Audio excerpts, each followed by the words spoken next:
मेरे भाइयों, दलील ये होनी चाहिए, हम नबी का जन्मदिन इसलिए मनाते हैं कि नबी अकरम जब तक जिंदा रहे आप मनाते रहे। नबी के इस दुनिया से जाने के बाद अबू बकर सिद्दीक का जमाना आया, 2 साल खलीफा रहे, उन्होंने 2 साल जन्मदिन मनाया, मस्जिदों में चिराग जलाए, लाइटें जलाई, कुमकुमे जलाए, हरी झंडियां लगाई। हजरत अबू बकर के जाने के बाद उमर फारूक का जमाना आया, 10 साल खलीफा रहे, हजरत उमर ने 10 साल मस्जिदों को सजाया, अपने घरों में हरी झंडियां लगाई। ये दलील देनी चाहिए थी, इसलिए हम भी मनाते हैं। हजरत उस्मान ने खिलाफत की 12 साल उन्होंने जन्मदिन मनाया, इसलिए हम मनाते हैं। ये दलील देनी चाहिए। लेकिन नबी ने कभी नहीं मनाया, अबू बकर ने कभी नहीं मनाया, उमर ने कभी नहीं मनाया, उस्मान ने कभी नहीं मनाया।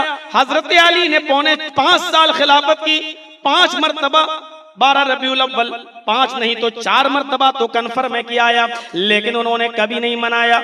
जबकि दामाद है नबी के, हजरत हसन और हुसैन नवासे हैं नबी के, लेकिन इसके बावजूद अली ने कभी नहीं मनाया। उस्मान गनी दामाद है, 1 नहीं 2 बेटियां नबी ने उनको दी हैं, इसके बावजूद उन्होंने कभी नहीं मनाया। उमर ससुर है मुहम्मद रसूलुल्लाह के, 10 साल खिलाफत की, लेकिन कभी नहीं मनाया। अबू बकर ससुर है नबी के, लेकिन 2 साल खिलाफत की, कभी नहीं मनाया। अबू बकर ससुर होकर नहीं मना रहे हैं, उमर ससुर होकर नहीं मना रहे हैं, हजरत उस्मान दामाद होकर नहीं मना रहे हैं, हजरत अली दामाद होकर नहीं मना रहे हैं। वाह रे मुसलमानों, दलील तुम्हें यहां से देनी चाहिए। दलील तुमने कहां से दे दी? जो नबी का जन्मदिन नहीं मनाता वो शैतान है, इसलिए कि इब्लीस नहीं मनाता। जो नबी का जन्मदिन नहीं मनाता वो इब्लीस है। चलो थोड़ी देर के लिए हम तुम्हारी बात मान लेते हैं। अब ये बताओ, अबू बकर ने जन्मदिन नहीं मनाया, वो कौन हुए? उमर फारूक ने जन्मदिन नहीं मनाया, वो कौन हुए? उस्मान ने नहीं मनाया, वो कौन हुए? अली ने नहीं मनाया, वो कौन हुए? कहने लगे ये तफरका फैला रहा है, ये पार्टी बंदी कर रहा है, इसके जलसों में मत जाना, निकाह टूट जाएंगे। जिसने मौलवी जर्जीज की तकरीर सुनी, मेरे भाइयों, इन तमाम झगड़ों को खत्म कीजिए। आइए कुरान करीम की उस सूरत में उस आयत पर आए।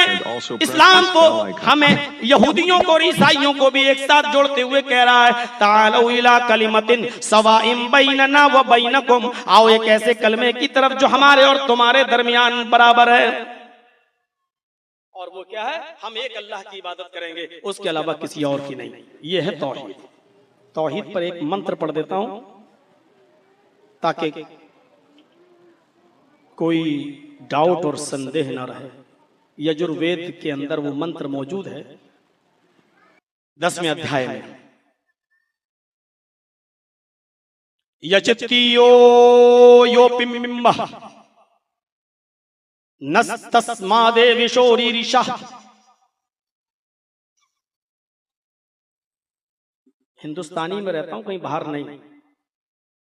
आपकी किताब में ये मंत्र लिखा हो तो मान लेना, नहीं लिखा हो तो केस कर देना, वो तो होते ही रहते हैं हमारे ऊपर। यचित्ति इंपरेटिव सेंटेंस। पहले हम मांगो यो, इसमें इशारा बाईद के लिए, उससे, और 2 बार आ रहा है यो। यचित्ति यो मांगो उससे, वही है। पिम्मिम्मा झोलियां भरने वाला, दामन भरने वाला, देने वाला, अता करने वाला। यचित्तियो यो पिम्मिम्मा। मीडिया वालों, पंडितों को ये मंत्र सुना देना, एक शब्द की भी गलती निकले, कोर्ट तुम्हारी, कचहरी तुम्हारी, अदालत तुम्हारी, वकील तुम्हारा, जज तुम्हारा, जो सजा दिलवाना चाहो दिलवा देना। यचित्तियो यो पिम्मिम्मा, मांगो उससे, वही है सब कुछ देने वाला, झोलियां भरने वाला, अता करने वाला। आगे वाली चीज देखो, नस्तस्मा देविशो, देवी का नाम भी आ रहा है, देवी देवता का। नस्तस्मा देविशो रीरिषा, नहीं दे सकता है कोई दूसरा उसके अलावा, देवी देवता नहीं दे सकता है कोई दूसरा देवी देवता उसके अलावा तुम्हें रीरिषा कुछ भी। इससे बड़ी तौहीद ईश्वरवत कहां होगा। उसके अलावा कोई भी देवी देवता तुम्हें कुछ भी नहीं दे सकता। क्या कुरान की आयतें इस मंत्र की तायीद नहीं करती हैं, पुष्टि नहीं करती हैं। इन्नल्लज़ीना तदऊन मिन दूनिल्लाहि लन यख़्लुक़ू ज़ुबाबन वलव इज्तमऊ लहू व इन यस्लुबहुमुज़ ज़ुबाबु शयअन ला यस्तनक़िज़ूहु मिन्हु ज़ौफ़त तालिब वल मतलूब। अल्लाह को छोड़कर तुम जिनको पुकार रहे हो, अल्लाह को छोड़कर तुम जिनसे मदद मांग रहे हो, अल्लाह को छोड़कर तुम जिनसे हाजत रवाई हो, मुश्किल कुशाई का सवाल कर रहे हो, लन यख़्लुक़ू ज़ुबाबन, ये एक मक्खी भी पैदा करने की ताकत नहीं रखते, एक मक्खी भी पैदा नहीं कर सकते। वलव इज्तमऊ लहू, लहू में हु जमीर का मर्जा वही जुबाब, अगरचे एक मक्खी को पैदा करने के लिए ये सब को इकट्ठा कर लें, इज्तमऊ जमा मुज़क्कर गायब कसेगा, सब इकट्ठे हो जाएं, सब जमा हो जाएं। मैं यूं भी कह सकता हूं कश्मीर से कन्याकुमारी तक और बरेली से बगदाद तक सबको इकट्ठा कर लो, सबको जमा कर लो, जिंदों को भी मुर्दों को भी, सबको इज्तमाऊ, सबकी सब जमा हो जाएं, सबकी सब मिल जाएं। लन यख़्लुक़ू ज़ुबाबन, एक मक्खी भी पैदा करने की ताकत नहीं रखते। जर्जीस में हजारों कमियां हैं, हजारों बुराइयां हैं, हजारों गुनाह के काम कर सकता है इंसान है, बतकाज़ाए बशरियत गलतियां हो सकती हैं, लेकिन इतना याद रखना मौलवी जर्जीस ने कभी तौहीद के साथ समझौता नहीं किया है, कभी मसलक के साथ समझौता नहीं किया है, कभी गैरतमंद होने के बावजूद इतनी बेगैरती कभी मेरे अंदर नहीं आई। स्टेज कोई सा भी रहा हो, सरधर्म सम्मेलनों में गया हूं, गैर मुस्लिमों ने बुलाया, सुन्नियों ने बुलाया, देवबंदियों ने भी बुलाया, रब्बे काबा की कसम समझौता कभी नहीं किया, कभी मैंने ऐसी बातें नहीं कही हैं जो मसलक के खिलाफ हो, तौहीद के खिलाफ हो। हमारे अंदर यही एक ऐब है, शायद इसी तौहीद की वजह से अल्लाह मुझे बख्श दे, यही मेरी निजात का जरिया बन जाए। कुरान की चोट पर ऐलान करते हुए कहता है लन यख़्लुक़ू ज़ुबाबन, एक मक्खी भी पैदा करने की वो ताकत नहीं रखते। वलव इज्तमऊ लहू, सबको जमा कर लें, और मक्खी पैदा करना तो दूर, व इन यस्लुबहुमुज़ ज़ुबाबु शयअन, मक्खी अगर थोड़ी सी कोई चीज लेकर चली जाए, मक्खी कितनी लेकर जाएगी बताओ, कितना लेकर जाएगी। अभी आपने पानी पिलाया, लीजिए जर्जी साहब ये पानी पी लीजिए, मिठाई लाए, एक स्वीट एक मिठाई मौलाना जर्जीस के हाथ में आई, मक्खी बैठ गई, कितना लेकर उड़ेगी वो मक्खी, थोड़ा सा है? बहुत बड़े पहुंचे हुए हैं, ये मक्खी जो लेकर गई है उसको छीन कर दिखाओ। अल्लाह ने बेबसी और कमजोरी बताई, व इन यस्लुबहुमुज़ ज़ुबाबु शयअन, शयअन कहा नकरा, मक्खी जो उनसे थोड़ा सा लेकर गई, जो थोड़ी सी चीज लेकर उड़ गई, ये सब मिल जाएं, ला यस्तनक़िज़ूहु मिन्हु, उस मक्खी से वो चीज जो लेकर गई वापस लेने की भी ताकत नहीं रखते। जो एक मक्खी का कुछ न बिगाड़ सके, वो तुम्हारे कारोबार क्या बिगाड़ेगा, वो तुम्हारी फैक्ट्रियां क्या बिगाड़ेगा। जो एक मक्खी पैदा न कर सके, वो बेटा बेटी पैदा क्या करेगा, 2.5-3 किलो का बच्चा क्या देगा। कुरान ने कहां पहुंचा दिया। चलिए, मैं तनकीद नहीं, बस सिर्फ ये बताना चाहता हूं, यही मंत्र उधर है, यही आयत इधर है, वहां भी कहा जा रहा है उसके अलावा कोई भी देवी देवता तुम्हें कुछ भी नहीं दे सकता। इधर भी यही है, ये भी यही है कि तुम्हें कोई भी कुछ नहीं दे सकता। उदऊनी अस्तजिब लकुम, ओ मेरे बंदो मुझे पुकारो, मुझसे मांगो, मैं तुम्हें दूंगा, मैं तुम्हारी फरियाद सुनूंगा। और कौन है? कौन? आसमान पर एक सितारा, एक सैयारा, बाईद, सबसे दूर।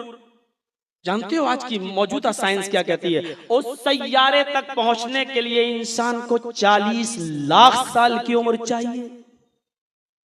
उस सैयारे तक पहुंचने के लिए इंसान को 40 लाख साल की उम्र चाहिए, तब वो उस सैयारे पर पहुंचेगा। लेकिन कौन से खलाई रॉकेट पर बैठकर सफर करे? ये राजधानी एक्सप्रेस जो चलती है, जो 120 और 25 और 30 और 140 किलोमीटर से ज्यादा स्पीड से नहीं चल पाती है, और मोदी जी लाने वाले हैं, पता नहीं कब आएगी। Hey there. Bullet train. Subscribe to my channel and also press this bell icon. Kalam Azad ने लिखा कि जो काम न करना हो उसको इतना कहो, इतना कहो, इतना कहो कि वो सच नजर आने लगे, तो वो आदमी पक्का झूठा होता है। यानी सफाई के साथ झूठ बोलने में माहिर है। कल ये शकील साहब बैठे हैं, जानते हैं मेरी ट्रेन 11 घंटे लेट हुई।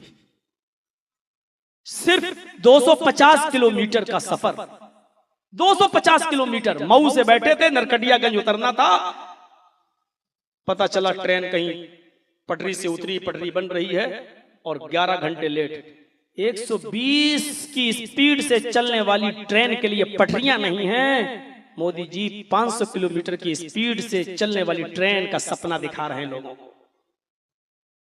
अल्लाह ताला इनको सद्बुद्धि प्रदान फरमाए। मैं दुआ कर रहा हूं, दुआ करना बुरी चीज नहीं है। अक्ल सलीम इनको अता फरमाए। मेरे भाइयों सुनिए, यही मंत्र इधर है, ये मंत्र इधर है। इसलिए मैंने कहा था तौहीद इधर भी है, तौहीद उधर भी है। अब शिर्क उधर दाखिल हुआ है तो शिर्क मुसलमानों में भी आ गया है। लेकिन चूंकि अल्लाह के रसूल आखिरी नबी हैं, अब नबी के बाद कोई दूसरा नबी नहीं आएगा, इसलिए कुरान को शिर्क से पाक रखा है। बाइबल में तौहीद है लेकिन शिर्क भी घुस गया है। I will pray the father, मैं अपने बाप से दुआ करूंगा। ईसा अलैहिस्सलाम अल्लाह को अपना बाप कह रहे हैं, ये शिर्क आ गया। हिंदू धर्म में 33 करोड़ देवी देवता हैं, सबसे मांगो और एक दिन में एक से मांगो। एक दिन में 2 को खुश नहीं कर सकते और सबको करो, और एक भी ना खुश रहा तो जिंदगी भर की तपस्या भंग। तो अकल से सोचो, दिमाग से, एक देवी या एक देवता एक दिन में एक ही खुश हो सकता, 2 नहीं हो सकते। तो हैं कितने? 33 करोड़, और सबको खुश करना जरूरी है। एक दिन में एक देवी या एक देवता खुश होता है तो 33 करोड़ देवी देवता कितने दिन में खुश होंगे? सीधा सीधा हिसाब है, 33 करोड़ दिन में। अब इंसान के पास इतना समय है कि वो 33 करोड़ दिन तक जिंदा रहे। कितनी रिश्वत देने की जरूरत पड़ेगी, मैं देने के लिए तैयार हूं। मेरी जिंदगी 33 करोड़ दिन की कोई कर दे। तो इसका क्या मतलब हुआ? 33 करोड़ देवी देवता प्रसन्न नहीं रह सकते, एक ही को प्रसन्न कर सकते हो, 2 को नहीं। और 33 करोड़ को करो, सबको। यदि एक भी अप्रसन्न, एक भी नाखुश रहा तो जिंदगी भर की तपस्या भंग, जिंदगी भर की इबादत बेकार। तो हमें ऐसी जिंदगी जीने से क्या फायदा कि हम कर रहे हैं खुश, एक एक एक करते करते करते करते हम 5-6 हजार, 10 हजार, 20 हजार, 50 हजार, 1 लाख, 2 लाख को कर पाए, और इतने में हमारी डेथ हो गई, हमारी मृत्यु हो गई, हमारी तो तपस्या भंग हो गई। इसलिए तौहीद सिर्फ इस्लाम पेश करता है, और ऐसी तौहीद इस्लाम पेश करता है कि उसने मुहम्मदुर रसूलुल्लाह को भी अपनी इबादत में शामिल नहीं किया। आए मेरे नबी, तुम हमारे रसूल हो सकते हो, आए मेरे हबीब, तुम हमारा मैसेज, मेरा पैगाम लोगों तक पहुंचा सकते हो, लेकिन मेरे बंदों से तुम अपने सामने भी सजदा नहीं करा सकते हो, अपने सामने भी अपना माथा नहीं टिकवा सकते हो, अपने सामने भी लोगों का सर नहीं झुकवा सकते हो। अरे सर झुकाना तो बहुत दूर की बात, वो छोटी छोटी बच्चियां गीत गा रही थी, वो छोटी छोटी बच्चियां जब अल्लाह के नबी मक्के से मदीने की तरफ रवाना हुए और जब आपको देखा मक्के मदीने के लोगों ने तो 5-5, 6-6 साल की बच्चियां ढोल बजा रही थी, दफ बजा रही थी, और दफ बजाते बजाते वो ये गीत गाती जा रही थी, तलअल बद्रु अलैना मिन सनियातिल वदाई वजब शुक्र अलैना मादा लिल्लाहि दाई। आज तो अल्लाह का शुक्र है, जितना भी मैं शुक्र अदा करूं कम है। आज तो 14वीं रात का चांद फरान की चोटियों से तलू हुआ है, आज तो मक्के से 14वीं रात का चांद निकला है।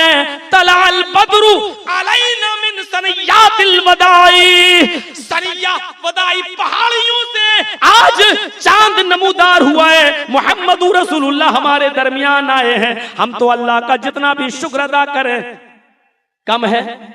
ये गीत गा रही हैं नबी की तारीफ में, नबी को खूबसूरती में चांद कह रही हैं। अल्लाह के नबी मुस्कुरा रहे हैं, कोई फर्क नहीं पड़ता, मेरी तारीफ कर रही हैं, ठीक है करने दो। अल्लाह ने भी मुझे सिराज मुनीर कहा है, रोशन सूरज और चमकता हुआ सूरज का है। अगर ये बच्चियां कह रही तो क्या फर्क पड़ता है। लेकिन आगे चलकर उन बच्चियों ने गीत गाते हुए एक शेर ऐसा पढ़ दिया जिसमें शिर्क की बू आ रही थी। कहने लगी फीना नबिय्युन यअलमु मा फी गद, आज तो हमारे पास एक ऐसे नबी आ गए जो कल की बात भी जानते हैं, कल क्या होने वाला वो बता देते हैं, यानी कल का इल्म है उनको। अल्लाह के नबी अपनी ऊंटनी से उतरते हैं, उन बच्चियों के पास जाते हैं, उनका ढोल उनका दफ छीनते हैं और कहते हैं नहीं नहीं मेरी बच्चियों, मेरी बेटियों, ये शेर मत पढ़ो, ये शेर मत पढ़ो, जो पहले पढ़ रही थी वही पढ़ो। तलअल बद्रु अलैना मिन सनियातिल वदाई वजब शुक्र अलैना मा दा लिल्लाहि दाई,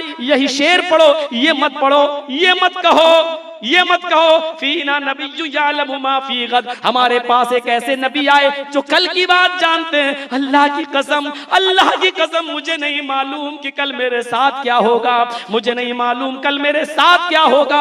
5-5, 6-6 साल की बच्चियों को हम जो शॉर्टकट कपड़े पहना रहे हैं, इन बच्चियों को ये सोचकर अभी बच्ची तो है, फराक पहना के घुमा दिया, बच्ची तो है। अगर बच्चियों ही की कम उम्री से अगर इनकी नशोनुमा आपने नहीं की, सही तरबियत नहीं दी, तो आगे चलकर ये बच्चियां आपके सर पे चढ़ जाती हैं।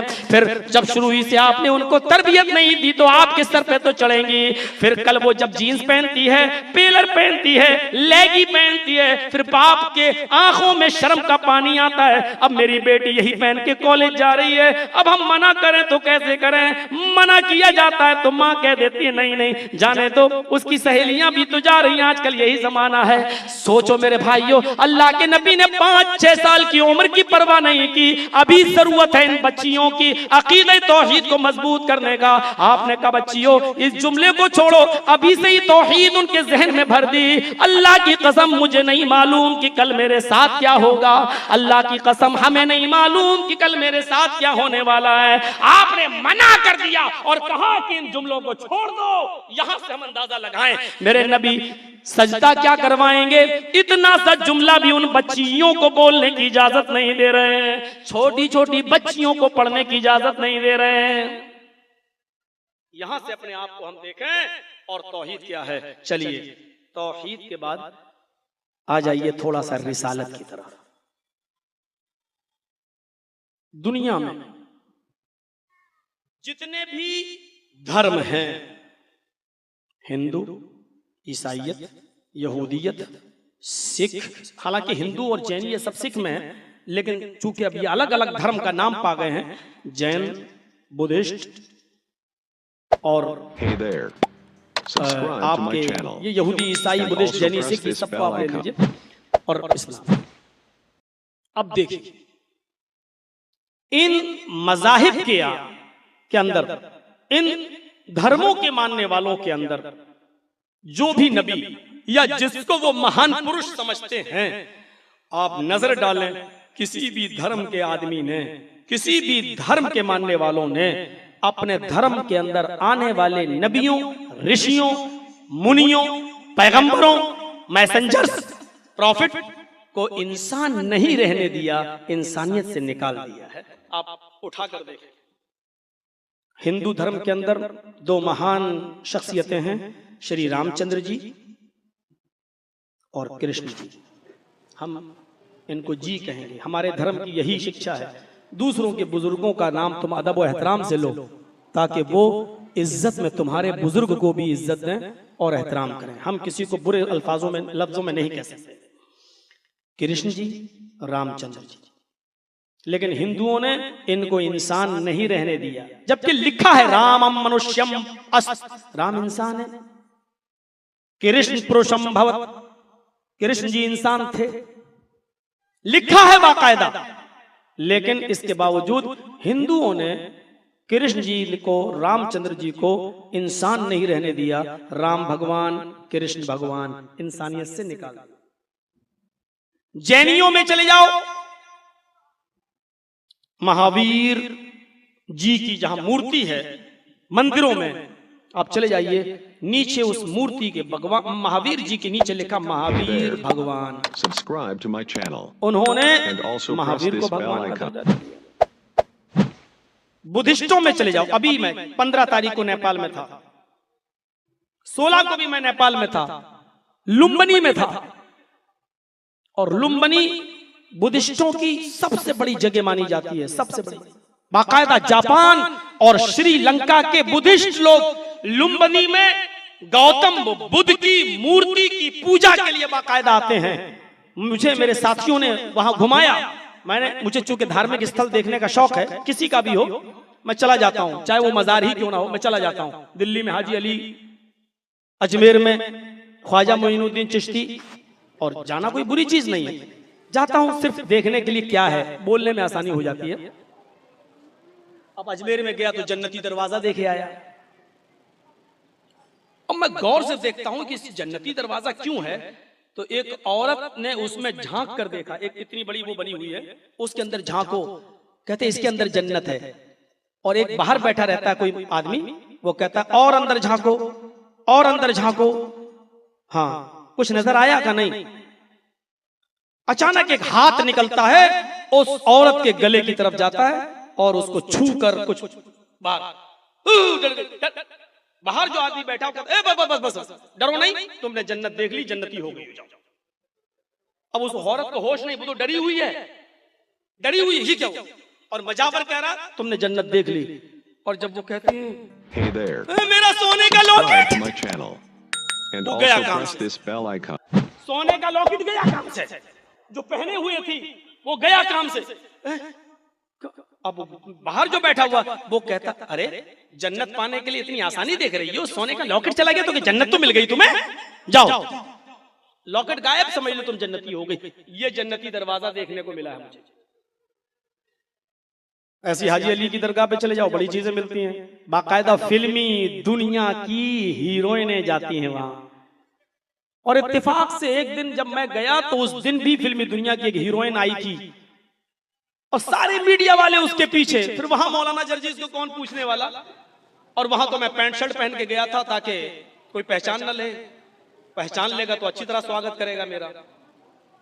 तो देख रहा हूं हीरोइन आई हुई थी, और चादर वादर चढ़ाकर 1 लाख 1.5 लाख रुपए की चादर चढ़ा के जब वापस आ रही थी तो मीडिया वाले उससे पूछ रहे थे कि आप क्यों आई। मैं नाम ले लेता हूं उसका, हालांकि इतनी बड़ी मुबारक हस्ती थोड़ी है कि उसका नाम लेने से पहले मुझे वुजू बनाना पड़ेगा। कैटरीना कैफ थी, वो गई थी वहां तो स्कर्ट विस्कर्ट पहनकर, किसी बाबा ने मना नहीं किया, हार फूल माला चादर डाले। अब मीडिया वाले उससे पूछ रहे तुम क्यों आई हो, तुम्हें बाबा में क्या आस्था। बोली पिछले साल आई थी, बाबा ने दुआ की थी, मेरी फिल्म सुपरहिट हो गई। अपनी दूसरी फिल्म को सुपरहिट करने के लिए मैं बाबा का आशीर्वाद लेने आई हूं। मैंने दिल में सोचा जर्जीस बाबा की अभी ये भी ड्यूटी है, फिल्मी दुनिया वालों की और इन हेजड़ों की, और लड़की को तो हेजड़ा नहीं ना कहा जा सकता, चलो दूसरा जुमला नहीं बोलेंगे, इन नट नटनियों की फिल्मों को भी सुपरहिट कराते हैं, Subscribe to my channel. Superhit करा देते हैं। जो And भी also जाए, press this bell icon. कोई मजाफर मना नहीं कर रहा, नहीं साहब क्यों 1.5 लाख 2 लाख की चादर है भाई, कौन मना करेगा। किसको पैसा बुरा लगता है, दौलत किसको बुरी लगती है, पैसा प्यारा मुल्ला को, पैसा प्यारा पंडित को, हो रहा है। लेकिन जहां बंबई में मेरी तकरीर थी वहां फिर मैंने रात में पूरा नक्शा बयान कर दिया। तो लुम्बिनी में मैं भी गया तो बुद्ध की जहां मूर्ति बनी हुई है, बुद्ध के नीचे भी लिखा हुआ है बुद्ध भगवान। देख रहे हैं आप, हिंदुओं ने राम को, कृष्ण को भगवान का दर्जा दे दिया, जैनियों ने महावीर जी को भगवान का दर्जा दे दिया, बुद्धिस्टों ने बुद्ध को भी बुद्ध भगवान का दर्जा दे दिया, यहूदियों ने मूसा को भगवान का, उज़ैर को अल्लाह का बेटा, और ईसाइयों ने भी सन ऑफ गॉड ईसा को अल्लाह का बेटा कह दिया। बल्कि ईसाइयों के एक फिरके ने तो ईसा, मरियम और अल्लाह तीनों को एक और एक को तीन मान लिया। 1/3, 3/1, एक तीन है, तीन एक है। ईसा ही अल्लाह है, अल्लाह ही ईसा है, अल्लाह ही मरियम है। ईसा ही अल्लाह है, ईसा ही मरियम है, मरियम ही अल्लाह है, मरियम ही ईसा है। ईसा एक तीन और तीन एक, 1/3, 3/1, ये एक तीन तीन एक। देखिए शिर्क इधर भी आ गया। मुसलमानों के एक तबके ने भी मुहम्मद रसूलुल्लाह को इंसानियत से निकालने की कोशिश की और कव्वालियां तक कहने की कोशिश की और यहां तक कहने की कोशिश की जो मुस्तफी अर्श था खुदा होकर मदीने में उतर पड़ा, मुस्तफा होकर। अल्लाह जो अर्श पे था मदीने में मुस्तफा बनकर आ गया, कहने की कोशिश की, लेकिन चूंकि चौकीदार है, कुरान निगाहबान है, इन लोगों की साजिशों को नाकाम करते हुए मोहम्मद रसूलुल्लाह से ऐलान करवा दिया, कुल इन्नमा अना बशरुम मिस्लुकुम, ऐ नबी कह दो कि मैं तुम्हारी तरह का एक बशर हूँ, ऐ नबी कह दो कि मैं तुम्हारी तरह का एक इंसान हूँ, तुम्हारी तरह का एक इंसान हूं, तुम्हारी तरह का एक बशर हूं। खुद अल्लाह के नबी ने बशर कहलवा दिया। मेरे भाइयों, इब्ने हब्बान और मुस्नद अहमद के सफ़हात पर और इब्ने माजा के सफ़हात पर यह मंजर देखा जा सकता है। एक आदमी देहात से दूर से चल के आता है, अपने इलाके की कुछ शिकायत लेकर आता है, नबी अकरम से शिकायत करूं। नबी अकरम के पास आता है, लेकिन वो नबी के चेहरे को देखकर मरऊब हो गया। इतना रौब, इतना दबदबा था नबी के चेहरे पर कि वो मरऊब हो गया। अब अल्लाह के नबी उससे पूछते क्या बात है? जी वो मेरे गांव में ये डर रहा। अल्लाह के नबी उठे, तुम कुछ शिकायत लेकर आए हो, बताओ। जी आए अल्लाह के नबी, मेरे गांव में इतना दबदबा, इतना रो। अल्लाह के नबी ने फरमाया, इब्ने माजा के सफ़हात पर यह मंजर देखा जा सकता है। आपने उसके दोनों कांधे पकड़े और उसको तसल्ली दी। आपने फरमाया, क्यों डर रहे हो, क्यों डर रहे हो? इन्नी लस्तु बिमलिक, क्यों डर रहे हो? मैं कोई बादशाह नहीं हूं। इन्नी लस्तु बिमलिक, क्यों डर रहे हो मुझसे? मैं कोई बादशाह नहीं हूं। अनब्नु इमरातिन ताकुलुल कदीद, मुझे भी एक ऐसी औरत ने पैदा किया है, मैं भी एक ऐसी माँ का बेटा हूं जो गोश्त के सूखे टुकड़े खाती थी, जो खुश्क गोश्त खाती थी, जो गोश्त के सूखे टुकड़े खाती थी, मुझे भी उस माँ ने पैदा किया है। देखिए आप उसका डर किस तरीके से दूर कर रहे हैं आज। हाँ क्या बात जी, वो हमारा क्यों तेरी हिम्मत बड़ी, जानता नहीं मैं चौकीदार हूं देश का, चौकीदार। तेरी हिम्मत कैसे पड़ी प्रधानमंत्री के सामने जबान खोलने की? अल्लाह के रसूल सल्लल्लाहु अलैहि वसल्लम उसको क्या कह रहे हैं? Hey there. क्यों डर रहे हो? Welcome to my channel. इन्नी लस्तु And बिमलिक, also press this मैं bell बादशाह नहीं हूं। अनब्नु इमरातिन ताकुलुल कदीद, मैं ऐसी औरत का बेटा हूं जो गोश्त के सूखे टुकड़े खाती थी। कदीद अरबी जबान में कदीद का लफ्ज इस्तेमाल हुआ। कदीद जानते हो किसको कहते हैं? ऊंट को काटा, जिप नहर किया और उसके गोश्त के बड़े बड़े टुकड़े, 4 किलो 5-5 किलो गोश्त, इतना बड़ा बड़ा टुकड़ा, उसको काटा, अलग किया और उसी में साल्ट लगाकर, नमक लगाकर उसी को धूप में खुश्क कर लेते थे, धूप में सुखा लेते थे। अब इसी टुकड़े को रखते थे वो अपने घरों में, और जब जरूरत पड़ती थी आधा किलो काटा, 1 किलो काटा और उसी में से पका लिया। फिर 1-2 हफ्ते के बाद जरूरत पड़ी तो उसी को काटा और फिर बना लिया। तो इस गोश्त को कहते हैं अरबी जबान में कदीर। कहा कि मेरी माँ गोश्त के सूखे टुकड़े खाती थी, यानी जिसको ताजा गोश्त नसीब नहीं होता था। मेरे साथ भी ऐसा हो चुका है। एक बार बंगाल में गया तकरीर करने के लिए, कलकत्ता साइड में मडिया बुरुज, मछली खिलाई उन लोगों ने और मैंने खा ली, बड़ी टेस्टी लगी। लोग कहने लगे मौलाना शाम को क्या खाओगे? मैंने कहा यार वही बनाओ जो दोपहर में बनाई थी। अच्छा, कहने लगे क्या है? मैंने कहा मछली थी। हमने कहा यार मछली तो मैंने बहुत खाई लेकिन ऐसा टेस्ट? बोला हाँ ये 1 साल पुरानी है। मैंने कहा क्या? तो फिर वॉमिटिंग होनी शुरू हो गई। वो 1 साल पुरानी, इसको मैंने सुखा कर उसमें ऐसा फिर मैंने मत बनाओ भाई, अब नहीं खाऊंगा मैं। बगैर बताए खा सकता था लेकिन अब बता दिया 1 साल पुरानी, तो कौन खाएगा? फिर तो अल्लाह के रसूल लगे अना बिनु इमरातिन ताकुलुल कदीर, मुझे ऐसी माँ ने जना है, ऐसी माँ ने पैदा किया है जो गोश्त के सूखे टुकड़े खाती थी। तब उस शख्स ने कहा अच्छा हाँ हाँ आप भी तो इंसान है मेरी तरह। तब उसने अपनी परेशानी बताई और अल्लाह के रसूल ने उसकी परेशानी। Subscribe to my channel. समझ रहे हैं आप? And also press this bell icon. कभी आपने अपने आप को इंसानियत से जुदा नहीं किया, कभी आपने अपने आप को इंसानियत से नहीं निकाला, कभी नहीं कहा, बल्कि आप अक्सर कहा करते थे ला तुतरूनी कमा तरतिन नसारा, लोगों मुझे हद से आगे न बढ़ाओ जैसे यहूदो नसारा ने अपने अपने नबियों को आगे बढ़ा दिया है। मैं अल्लाह का बंदा और उसका रसूल हूँ। अना अब्दुल्लाहि व रसूलु फक़ूलु अब्दुल्लाहि व रसूलु, मैं अल्लाह का बंदा और उसका रसूल हूँ, बस मुझे अल्लाह का बंदा और उसका रसूल ही कहो। ये बंदे का लफ्ज कोई मामूली लफ्ज नहीं है, हम नहीं समझ पा रहे हैं। अल्लाह ने हमें और आपको अल्लाह का बंदा, अपना बंदा कहा है, उसने मोहम्मदुर रसूलुल्लाह को भी बंदा कहा है। बंदा यानी वो भी इंसान, तुम भी इंसान, वो भी बंदे, मैं भी बंदा, अल्लाह के बंदे वो भी, हम भी, और बंदा इंसान होता है। बंदे का लफ्ज इतना मुकर्रम है, इतना मुअज़्ज़ज़ है कि बहुत सी जगहों पर अल्लाह ताला ने नबी और रसूल का लफ्ज इस्तेमाल नहीं किया, बल्कि अपने नबी को इसी लफ्ज अब्द से मुखातब किया। जब कुरान नाजिल हुआ, जब कुरान नाजिल हुआ और यहूदो नसारा ने और मक्के के काफिरों ने जब ये कहना शुरू कर दिया ये तो मोहम्मद ने अपनी तरफ से बना लिया, ये मोहम्मद ने अपनी तरफ से गढ़ लिया, तब अल्लाह ताला ने चैलेंज दिया, आए मक्के के काफिरों, मोहम्मद भी मेरा बंदा है और तुम भी मेरे बंदे हो। अगर ये कुरान मोहम्मद बना सकता है, गढ़ सकता है, वो भी तुम्हारी तरह का एक इंसान है, अगर घर बैठे वो कुरान गढ़ सकता है, बना सकता है, तो तुम क्यों नहीं बना सकते?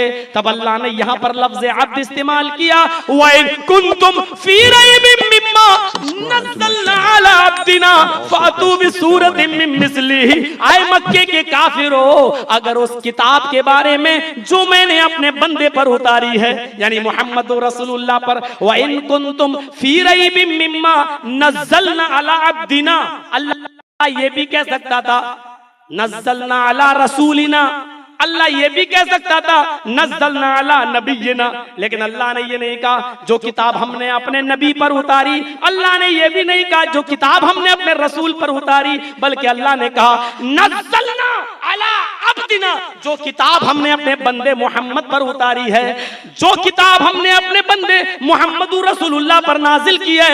आए मक्के के काफिरों, तुम भी तो मेरे बंदे हो, अगर मोहम्मद बंदा होकर बना सकता है तो तुम क्यों नहीं बना सकते? चैलेंज देता हूं, फातु बिसूरतिन मिन मिस्ली, इसकी तरह एक सूरत ही बना डालो, एक सूरत ही ले आओ। बंदा, बंदा ये कोई मामूली लफ्ज नहीं है। अल्लाह जब अपने नबी को मेराज पर ले गया, जन्नत दिखाई और जहन्नम दिखाई, तो वहां पर भी अल्लाह ने लफ्ज अब्द इस्तेमाल किया। सुब्हानल्लज़ी असरा बिअब्दिही, सुब्हानल्लज़ी असरा बिअब्दिही, वो ये भी कह सकता था सुब्हानल्लज़ी असरा बिरसूलिही, सुब्हानल्लज़ी असरा बिनबिय्यिही, लेकिन उसने ये नहीं कहा सुब्हानल्लज़ी असरा बिअब्दी। बाबरकत है वो जात जो ले गई अपने बंदे को, जो ले गई अपने बंदे को रात ही रात बैतुल हरम से, बैतुल हराम से, खाने काबा से बैतुल मक़दिस तक जो ले गई अपने बंदे को। बंदे का लफ्ज मामूली लफ्ज नहीं है, बहुत ही मुअज़्ज़ज़ लफ्ज है, और अल्लाह ताला ने इस लफ्ज को जनाब मोहम्मद रसूलुल्लाह सल्लल्लाहु अलैहि वसल्लम के लिए भी इस्तेमाल किया। दाऊद अलैहिस्सलाम को भी यही का वस्कुर अब्दना, और याद करो हमारे बंदे दाऊद को, याद करो हमारे बंदे जकरिया को, याद करो हमारे बंदे यहया को। अल्लाह ताला ने बड़े बड़े नबियों को लफ्ज़ अब्द से खिताब किया है। अल्लाह के नबी ने कभी भी अपने आप को बंदे के लफ्ज़ से अलग नहीं किया, इंसानियत से अलग नहीं किया। मेरे साथियों क्या फरमाया, क्या फरमाया, मुझे हद से आगे मत बढ़ाओ। यहूदियों ने उज़ैर को अल्लाह का बेटा, ईसाइयों ने ईसा को अल्लाह का बेटा बना डाला। लोगों मुझे हद से आगे मत बढ़ाओ, मैं अल्लाह का बंदा और उसका रसूल हूं, बस मुझे अल्लाह का बंदा और उसका रसूल कहो। फक़ूलू अब्दुल्लाहि व रसूलुहु, मुझे अल्लाह का बंदा और उसका रसूल कहो। सिर्फ इंसानियत के अंदर इस्लाम ही एक ऐसा मजहब है जिसने अपने नबी मोहम्मद रसूलुल्लाह को इंसानियत के अंदर रहने, इंसानियत से बाहर नहीं निकाला, ना अल्लाह ने ना नबी ने। लोग चाहे कितनी कोशिश कर लें, अब एक नई चीज कहने लगे आज के इस दौर में, इंसान तो थे लेकिन हमारी तरह नहीं थे। क्या कहना चाहते हो यार? नहीं, तुम लोग अपने बड़े भाई जैसा मानते हो। नहीं नहीं, चलो बड़े भाई जैसा कौन मान लेगा यार? इंसान तो थे लेकिन हमारी तरह नहीं थे। तो क्या कहना चाहते हो? 10 हाथ थे, 10 सर थे। इंसानियत के एतबार से कोई फर्क नहीं था। हाँ, मकाम का फर्क था, दर्जे का फर्क था, अफजलियत फजीलत का फर्क था। हाथ पैर नाक कान, उठने बैठने चलने फिरने में, शादी में, दुख दर्द बीमारी में आप हमारी तरह थे।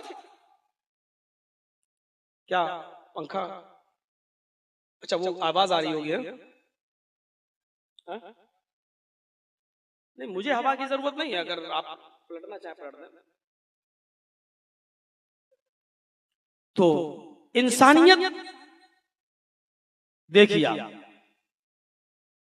क्या कह रहा था? भूल गया ना। देखता हूं किसको कितना याद है। तो हमें भी मालूम हमारी तरह नहीं। मैं अर्ज ये कर रहा था कि इंसानियत में कोई फर्क नहीं था। हाथ में, पैर में, आंख में, नाक में, कान में, चलने फिरने, शादी ब्याह, इनमें कोई फर्क नहीं था। हमारे 2 हाथ, उनके भी 2 हाथ, हमारे 2 पैर, उनके भी 2 पैर। हमारी शादी होती है, उनकी भी शादी हुई थी, हमारे बच्चे हैं, उनके भी बच्चे थे। फर्क नहीं था। फर्क था तो मकाम में और मर्तबे में। इसका कौन इनकार करता है? क्या कोई ये कह सकता है कि जो मकाम हमारा है वही नबी का है? नहीं। मकाम और मर्तबे की जब बात आती है तो सुन लो जर्जीस का अकीदा, सुन लो हमारी जमीयत और जमात का अकीदा, सुन लो इस उम्मत का अकीदा। अल्लाह के बाद, अल्लाह के बाद, और फिर से नोट कर लेना, कोई गलत फहमी में शिकार बनाए आपको कल चाय की होटलों पे बैठ के तो उसके मुंह पे आप थप्पड़ मारना, झूठ बोलते हो तुम। मौलाना जर्जीस अल्लाह के नबी को अपने जैसा कहां मानते हैं? सुनो, अल्लाह के बाद, सही सुन रहे हो आप, अल्लाह के बाद अगर दूसरा मकाम किसी का है, अल्लाह के बाद कायनात के अंदर, विश्व के अंदर, जगत के अंदर, दुनिया के अंदर अगर अल्लाह के बाद दूसरा सेकंड पोजीशन, दूसरा दर्जा किसी का है तो जनाब मुहम्मदुर रसूलुल्लाह सल्लल्लाहु अलैहि वसल्लम का है। ये अकीदा है हमारा। कौन इनकार करता है इस अकीदे का? अब तुम ये कहो नहीं, अल्लाह के पलड़े में बहुदत के सिवा रखा ही क्या है, ले लेंगे मोहम्मद से जो कुछ लेना होगा। यानी अल्लाह तो घंटा बजा रहा है, मोहम्मद सब देते हैं, मोहम्मद को मालिक बना दिया अल्लाह। ये अकीदे का अगर हमें कायल करना चाहते हो तो गर्दन कटवाना गवारा है, इस अकीदे को मानना गवारा नहीं है। रब्बे काबा की कसम, गर्दन कटाना गवारा है, लेकिन मोहम्मदुर रसूलुल्लाह को अल्लाह की कुर्सी पर बिठाना गवारा नहीं है। अल्लाह के बाद दूसरा दर्जा, अल्लाह के बाद सेकंड दर्जा अगर किसी का है तो जनाब मोहम्मदुर रसूलुल्लाह का है। अब बताओ, बड़े भाई जैसा माना इंसानियत से। और यही वजह थी कि कुछ चीजें ऐसी थी इंसान होने के बावजूद क्या अल्लाह के नबी को मुमताज कर रही थी, लेकिन इंसानियत से नहीं निकाल सकती थी। अतुतेषाम भविष्यन्ति मनासी विष्टाने वे वासुदेव अंगरागति पुण्य गंधांजल स्पर्शामा, ये खुसूसियत थी। अंतिम ऋषि, कल की अवतार, लास्ट मैसेंजर, लास्ट प्रॉफिट, अंतिम महान पुरुष जब इस दुनिया में आएगा, उसके शरीर से जो हवा टकरा कर चलेगी, जो हवा टकरा कर चलेगी, वो लोगों के दिलों को निर्मल कर देगी। उनके शरीर से जो पसीना निकलेगा, जो पसीना टपकेगा, वो खुशबूदार होगा, सुगंधित होगा।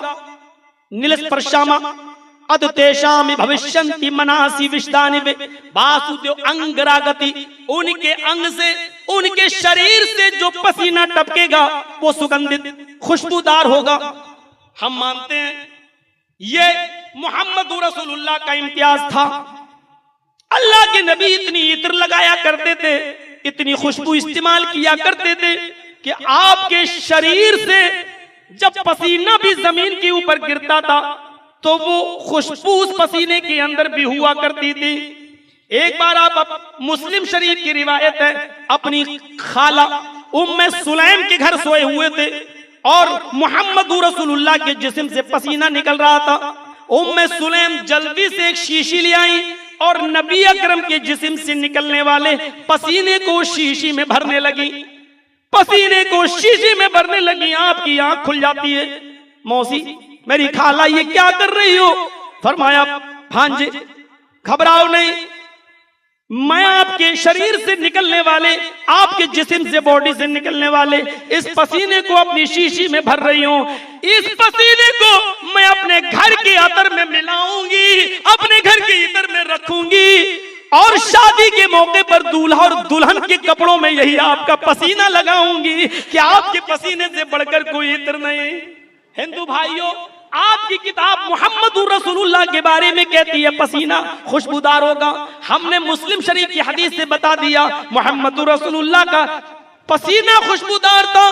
अब तुम्हें ये शेर सुनाता हूं, कौन कहता है हम तुम में जुदाई होगी, कौन कहता है हम तुम में जुदाई होगी, ये हवाई तो किसी दुश्मन ने उड़ाई होगी। हाँ, बड़ी मौजरत के साथ अगर मिर्जा गालिब जिंदा होता तो बड़ी मौजरत के साथ मैं माफी मांग लेता। उसके शेर को चेंज करते हुए मैंने थोड़ी सी चेंजिंग कर दी। कौन कहता है हम तुम में जुदाई होगी, ये हवाई तो मोदी और योगी ने उड़ाई होगी। हिंदू और मुसलमानों में कोई जुदाई नहीं। इस देश की मैं कई मर्तबा कई जलसों में ये कह चुका हूं। और मीडिया वालों लिखो, इस देश की दो आंखें हैं, एक हिंदू है और एक मुसलमान है। इस देश के दो हाथ हैं, एक हिंदू है एक मुसलमान है। इस देश के दो पैर हैं, एक हिंदू है और एक मुसलमान है। एक आंख फोड़ने की कोशिश करोगे तो पूरी दुनिया भारत को काना कहेगी। एक हाथ तोड़ने की कोशिश करोगे पूरी दुनिया भारत को लूला कहेगी। एक पैर तोड़ने की कोशिश करोगे पूरी दुनिया भारत को लंगड़ा कहेगी। मोदी जी, भारत को लंगड़ा, लूला और काना दुनिया के सामने पेश मत करो। हिंदू मुस्लिम दोनों को लेकर चलो। पूरे भारत की नजरों में भारत को सही सलामत पेश करो। पूरी दुनिया को भारत लंगड़ा ना कहे, लूला ना कहे। इसलिए जर्जीस तुम्हें मशवरा दे रहा है, मोदी जी पूरी दुनिया में भारत को बदनाम ना करो। हम तो वो भारत चाहते हैं, हम तो वो भारत चाहते हैं कि अगर निर्भया के साथ बलात्कार हो तो हर मुसलमान उस बलात्कार के गम में हर हिंदू का साथ दे। आसिफा के साथ अगर बलात्कार हो तो हर हिंदू आसिफा के दुख और दर्द में हमारे साथ चले। हम वो भारत चाहते हैं मोदी जी, हम वो भारत चाहते हैं। आतंकवादी हमले में अगर कोई हिंदू मारा जाए तो पूरे भारत के मुसलमान उसका दर्द अपने दिल में महसूस करें। हम वो भारत चाहते हैं। आतंकवादी हमले में अगर कोई मुसलमान मारा जाए तो हर हिंदू उस मुसलमान के दुख और दर्द में शामिल हो। मीडिया वालों, रब्बे काबा की कसम, भारत से, हिंदुस्तान से हमसे ज्यादा मोहब्बत करने वाला न जमीन की नजरों ने देखा, न आसमान की आंखों ने देखा। हमारी मोहब्बत और प्रेम का इम्तिहान लेने की कोशिश मत करो। भारत का बहुत ज्यादा सम्मान इसलिए करते हैं, हम यहीं की मिट्टी से पैदा हुए हैं, हम यहीं की मिट्टी में दफन होना चाहते हैं। तुम तो जला दिए जाते हो, बहा दिए जाते हो, कभी श्रीलंका पहुंच जाते हो तो कभी अमेरिका पहुंच जाते हो। हम तो मरने के बाद इसी वतन की मिट्टी में अपने जिस्म को मिलाकर मिट्टी बना देते हैं। हमें इस मुल्क की मिट्टी से प्यार है। हमारे प्रेम का और हमारी मोहब्बत का इम्तिहान लेने की कोशिश मत करो।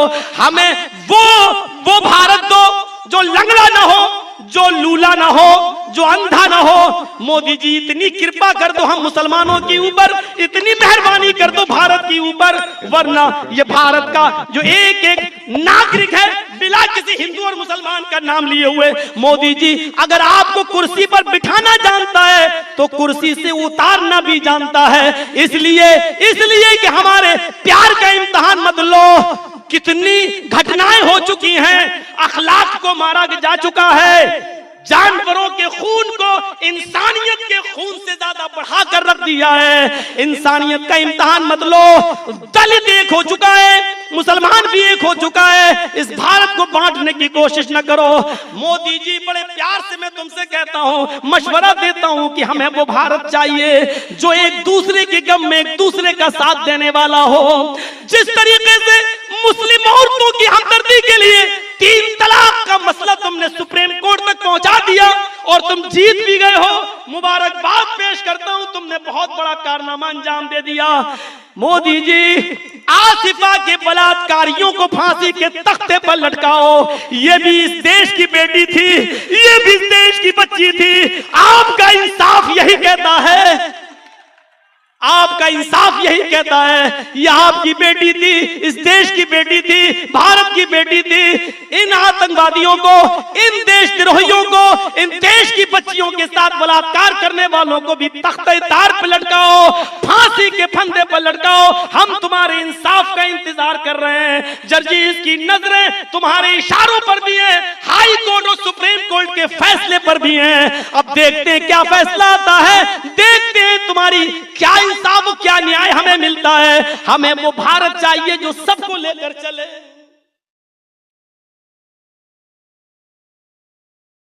ज्यादा बोल गया ना, इतना नहीं होना चाहिए। चलो कोई बात नहीं, मैं भी तो भारत का बेटा हूं और इतना कहने का हक है हमें। मेरे भाइयों, जब वकील, हिंदू वकील हमारा साथ दे रहे हैं, यही तो भारत की खुसूसियत है। अखलाक का केस हिंदू वकील लड़ रहा है, आसिफा का केस एक हिंदू औरत लड़ रही। यही तो हमारे देश की खुसूसियत है, यही तो हमारे देश की खूबसूरती है, यही तो हमारे देश की सुंदरता है। एक हिंदू वकील आसिफा का निडर होकर केस अपने हाथ में ले लेती है और कहती है मुझे कोई फीस नहीं चाहिए, मुझे आसिफा को इंसाफ दिलाना है, मुझे अखलाक को इंसाफ दिलाना है। अब इस देश के अंदर हमारे ऐसे हिंदू भाई भी रहते हैं। इसीलिए मैंने कहा ये हवाई तो योगी और मोदी ने उड़ाई होगी। मेरे भाइयों, चलिए, मोहम्मद रसूलुल्लाह, यही इम्तियाज था, यही खुसूसियत थी, पसीना खुशबूदार। और एक मंत्र पढ़ता हूं, अश्वमाशुगमारूह देवदत्त जगतपति आसिन साधुद मनम षडेश्वर्या गुणन्विता। कल्कि को एक घोड़ा दिया जाएगा। अश्व, संस्कृत में अश्व के माना घोड़ा होता है। अश्वमाशुगमारूह, वो घोड़े पर बैठकर आसमान की यात्रा करेगा। वो घोड़ा बिजली से भी ज्यादा तेज रफ्तार से चलेगा। एक एक चीज देखिए और हमारे हिंदू भाइयों को बताइए बड़े प्यार से, ये तुम्हारे मुंतजिर हैं। और मुसलमानों, एक बात बताऊं, अल्लाह की कसम, हिंदू कभी नाराज नहीं होता है जब उसके वेदों के मंत्र में पढ़ता हूं। आज तक किसी हिंदू ने मेरे ऊपर मुकदमा दायर नहीं किया, किसी हिंदू भाई ने मेरे ऊपर मुकदमा जितने मुकदमे दायर हुए हैं हमारे ही भाइयों ने किए हैं। इस घर को आग लग गई घर के चिराग से।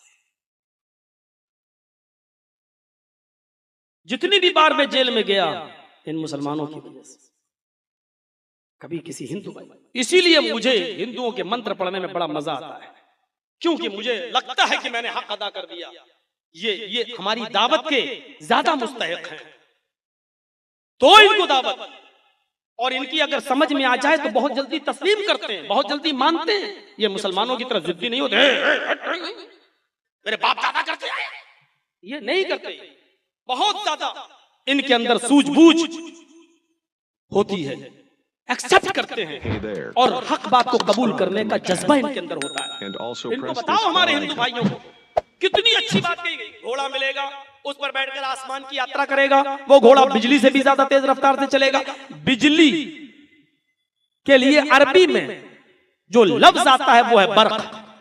ये वाली बिजली नहीं, ये जो चल रही है ये नहीं, ये तो कहरुबा कहलाती है।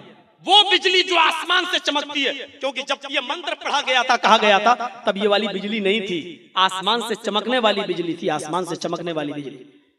वो घोड़ा बिजली से भी ज्यादा तेज रफ्तार से चलेगा, और उसके लिए अरबी में जो लफ्ज आता है वो आता है बर्क। बर्क के माना बिजली, आसमान पे जो बिजली चमकती है वो बिजली, और उसी से बना है बुर्राक, बिजली की तरह, बिजली से भी ज्यादा तेज रफ्तार से चलने वाला। और जानते हो आसमानी बिजली कितनी तेज रफ्तार से चलती है? 1 सेकंड में 1,86,000 मील की रफ्तार तय करती है। 1 सेकंड में 1,86,000 मील, किलोमीटर नहीं, 1,86,000 मील की रफ्तार तय करती है आसमानी बिजली। अल्लाह के रसूल उस बुर्राक पर बैठे थे, आकाशीय यात्रा, आसमान का सफर किया था, जन्नत जहन्नम देखकर आए थे। शुगमा रूहा, बिजली से भी ज्यादा तेज रफ्तार से बुर्राक पर बैठेंगे। आसिना साधुदमनम, साधुओं की तरह अपनी जिंदगी गुजारेंगे। शटेश्वर्या गुणन्विता, 8 खूबियां पाई जाएंगी। हाय हाय, इससे ज्यादा खुलकर और क्या मंत्र हो सकता है मेरे हिंदू भाइयों? आसिना साधुदमनम, साधुओं की तरह अपनी जिंदगी गुजारेंगे। साधु किसको कहते हैं? साधु की तारीफ वो नहीं है जो आज है। बैठ गए एक जगह, राम राम राम राम राम राम। मुसलमान भी ऐसा कर रहा, कहीं बैठ गया ऊंची जगह पर, अल्लाहू अल्लाहू अल्लाहू अल्लाहू, सुबह से लेके शाम तक अल्लाहू अल्लाहू अल्लाहू। और शाम को पूछा भाई खाना कहां से आएगा, तो तू सुबह से ऐसे ही बैठा हुआ, अल्लाहू अल्लाहू। अरे भाई खाना पीना कुछ, मेरी इबादत बेकार हो जाएगी। Subscribe to my channel. मोहल्ले वाले And लाते also हैं, खा press this लेता bell है, icon. लोगों को भी तरस आ जाता है, जबकि ये लोग हरामखोर लोग हैं। शरीयत में ये सब नहीं है कि बीवी बच्चों के लिए कमाई और मेहनत और मजदूरी छोड़ के एक जगह बैठ जाओ, अल्लाहू अल्लाहू। इधर हिंदू भाई अल्लाह राम राम राम राम राम। दोनों ने अपने अपने धर्म का मजाक उड़ाया है। दोनों ने साधु की जो मीनिंग लिखी हुई है नालंद विशाल शब्द सागर डिक्शनरी में, वो मीनिंग है जिसके पास सब कुछ हो लेकिन उसने अपने ऊपर खर्च न किया हो, सब गरीबों और मिस्कीनों पर लुटा दिया हो। जिसके पास दौलत की कमी ना हो, सब कुछ हो लेकिन उसने खर्च कर दिया हो गरीबों और मिस्कीनों पर। इस तारीफ के अंदर सिर्फ मोहम्मद रसूलुल्लाह पूरे उतरते हैं। आपके पास दौलत की कमी नहीं थी, जो कहता मोहम्मद रसूलुल्लाह गरीब थे झूठा है। नबी गरीब नहीं थे। हजरत खदीजा से शादी करने के बाद गरीब कहां थे? खदीजा अरब की सबसे बड़ी रईस और सबसे अमीर औरत थी। जब अल्लाह के रसूल ने खदीजा से 25 साल की उम्र में निकाह कर लिया तो खदीजा ने तो सारी दौलत नबी को दे दी, सारा असासा नबी को दे दिया, नबी के कदमों पे डाल दिया। तो नबी गरीब हो सकते हैं? लेकिन आपने खदीजा से शादी करने के बाद भी रहन सहन में फर्क नहीं आया। बिस्तर वही रहा, उसी चटाई और दरी पर सोया करते थे, रहन सहन में फर्क नहीं आया। इस्लाम जब नबी बने तो आपकी दौलत खदीजा की इस्लाम पर खर्च होने लगी, गरीबों और मिस्कीनों पर खर्च होने लगी।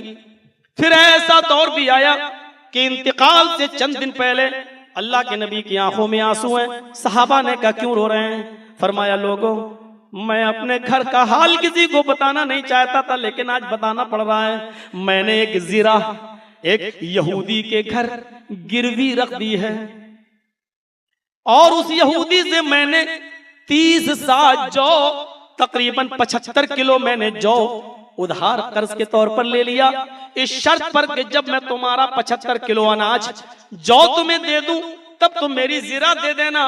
लोगों, आज कई साल हो गए, मोहम्मद के पास 75 किलो जौ का इंतजाम नहीं हो सका है।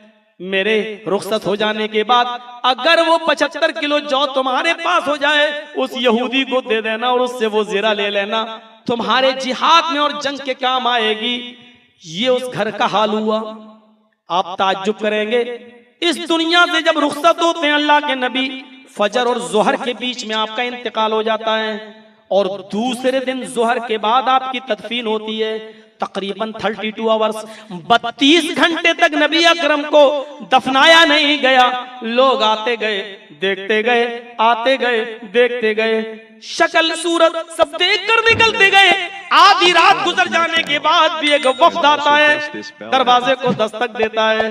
हजरत आयशा ने दरवाजा खोला, कहा हम लोग दूर से आए हैं, मोहम्मद रसूलुल्लाह का चेहरा मुझे दिखा दीजिए, हमें देर से पता चला है। हजरत आयशा ने अंदर बुला लिया, चेहरे का कपड़ा हटाया, देखो उन लोगों ने देखा, कहने लगे अम्मी आयशा अंधेरे की वजह से सही से नजर नहीं आ रहे, हमारे नबी का चेहरा नजर नहीं आ रहा है, जरा चिराग जला दो, रोशनी जलाकर मुझे नबी का चेहरा दिखा दो। हजरत आयशा रोने लगी। ज़ादुल मआद पढ़ी अल्लामा इब्न क़य्यिम की। हजरत आयशा की आंखों में आंसू आ गए और सहाबा ने, उस वफद ने कहा अम्मी आयशा आप रो रही हैं, हमने तो आपका दिल नहीं दुखाना चाहा। कहने लगी तुम मेरे घर की क्यों इज्जत लुटाना चाहते हो, मेरे घर की क्यों इंसल्ट करा रहे हो। कहा इसमें इंसल्ट की क्या बात, हम दूर से आए हैं, नबी के चेहरे को रात में नहीं देख पा रहे हैं, चिराग जलाकर दिखा दीजिए, इतनी सी बात थी, इसमें इंसल्ट क्या हो गई। फरमाया ये तुम्हारे सरदार हैं, ये तुम्हारे नबी हैं, ये तुम्हारे सरदार, तुम्हारे नबी मेरे घर में इतना तेल भी तो नहीं छोड़ कर गए, इतना तेल भी तो छोड़कर नहीं गए कि मैं चिराग जलाकर तुम्हें मोहम्मद रसूलुल्लाह का चेहरा दिखा सकूं। मुझे बताओ। फिर पड़ोस की औरत के पास जाती है, मेरी बहन मुझे थोड़ा सा तेल दे दे, वफद आया है, मैं नबी का चेहरा दिखा दूं। कर्ज के तौर पर तेल लेती हैं, जब मेरे पास इंतजाम होगा तो तुम्हें वापस कर दूंगी। कर्ज के तौर पर तेल लेती हैं और अपने घर में चिराग जलाकर नबी का चेहरा दिखाती हैं। सारी दुनिया को अपने इल्म से और नबुव्वत की रोशनी से रोशन करने वाला ये सूरज इस दुनिया से इस हाल में जा रहा है, उसके घर में चिराग जलाने के लिए तेल नहीं है।